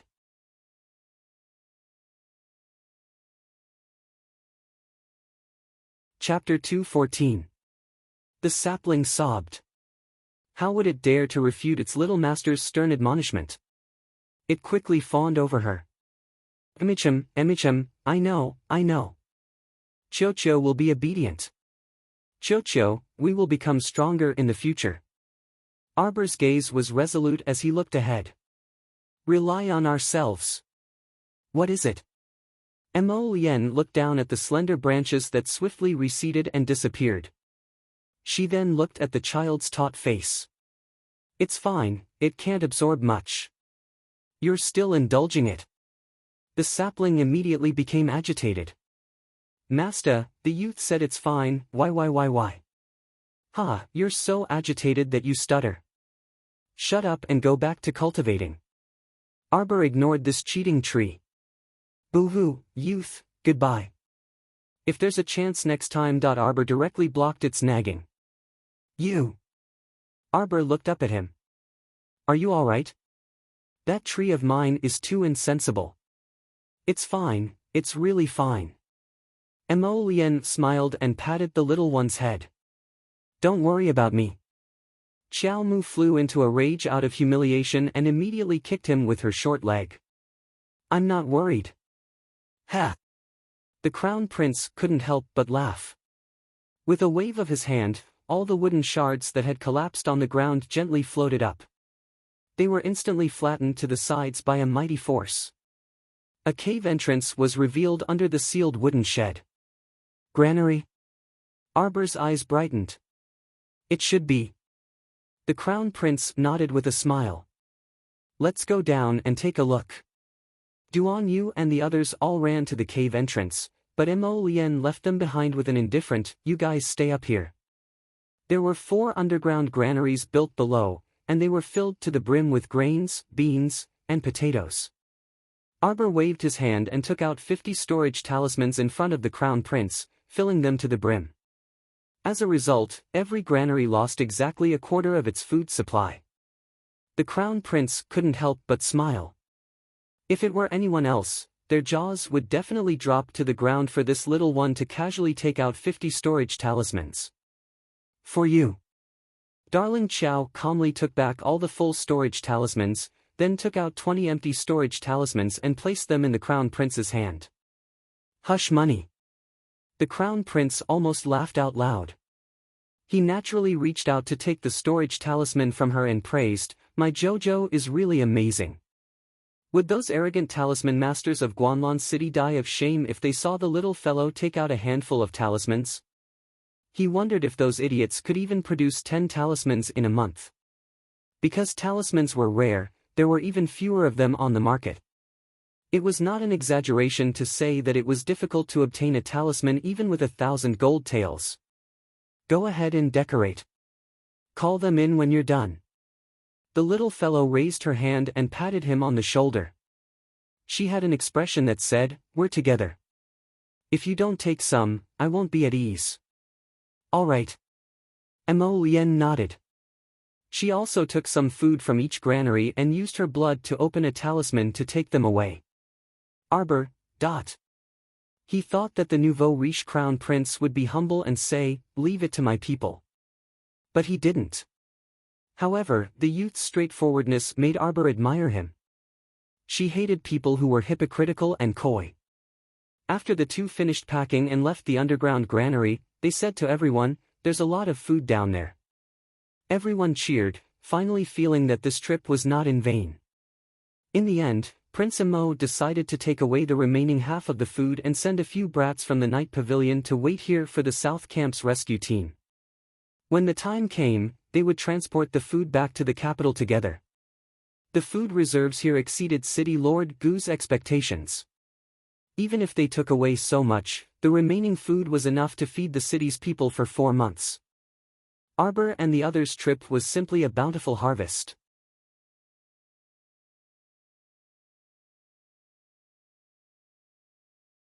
Chapter 2:15. After a night's rest, they set off on their return journey the next day. The return journey was a bit slow with food, but thankfully, it was safe and they did not encounter any zombies. Arbor returned home in the evening. Her expression involuntarily relaxed as soon as she entered, and she softly called out, "Mother.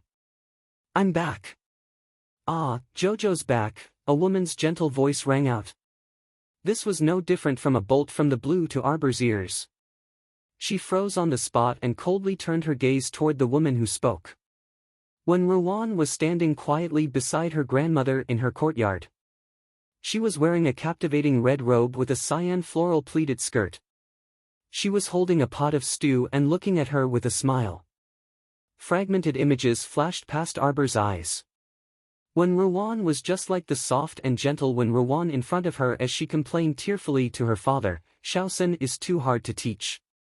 Stepmother is in a difficult position. If I'm too strict, people will gossip. If I'm not strict, he'll go out and cause trouble again like today. I really don't know how to teach him." Her younger brother, whom her mother risked her life to give birth to, was led astray by this woman for no reason. In the end, he muddle-headedly died in an inexplicable love affair. Her younger brother was only 16 when he died. A young life fell just like that. Mo Lien, who had walked in with her, could most clearly sense the change in Xiao Mu's aura. This little fellow was fine just a moment ago, but the weather changed in an instant, and her vicious aura soared. At this moment, her eyes were icy, and her wooden and cold expression was just like when they met for the first time and she was ruthlessly smashing Wu Yenjin with a rock. Prince Mo's phoenix eyes narrowed dangerously, and he followed Xiao Mu's bone-chilling gaze to the uneasy and slightly terrified woman standing by the flower bed. "Why are you here?" Duan Yu had just stepped into this small courtyard when he heard little Jojo's interrogative voice. He was so nervous that he almost blurted out, I came to find you." Then, he realized that he had misunderstood. Little Jojo wasn't dissing him. She was dissing someone else. "Scram!" Arbor yelled at when Rowan as he moved to the side to make way for her. When Rowan was so nervous that she almost dropped the pot of stew she was holding in her arms. She knelt down in front of Wang Nei with a plop and her delicate body trembled. 2 streams of tears fell down her cheeks. "Aunt!" The old lady was so angry that her whole body trembled. She slammed the stone table. You! How unruly! This is your aunt Wen, you. She was so angry that she couldn't speak coherently. Arbor's eyes were like poisonous arrows. Chang Zai. Steward Chang Zai stumbled over, his face pale with fright as he rolled on the ground. Miss Xiao Xiao. What did I say when I left this house? How dare you let anyone in? Do you still have any respect for this little master of yours? Arbor's eyes widened, and he clenched his fists. His whole body was trembling as he roared at Chang Zai, you also pack up your things and scram today. Immediately. Scram. Duan Yu was so frightened that he kept quiet out of fear, not daring to make a sound. It was quite scary when the adorable little Jojo was angry. That fury seemed to have substance, and whoever was burned by it would be unlucky. No matter how silly he was, he did not dare to go over and provoke bad luck at this time. Chang Zai kowtowed like he was pounding garlic and said, Xiao Xiao, master, Chang Zai was wrong. Chang Zai won't dare to do it again in the future. Please give this old servant a chance, little master. Elderly Lady Qiao was so angry that her whole body went limp on the round-backed chair. She pointed at the enraged Arbor with a trembling finger.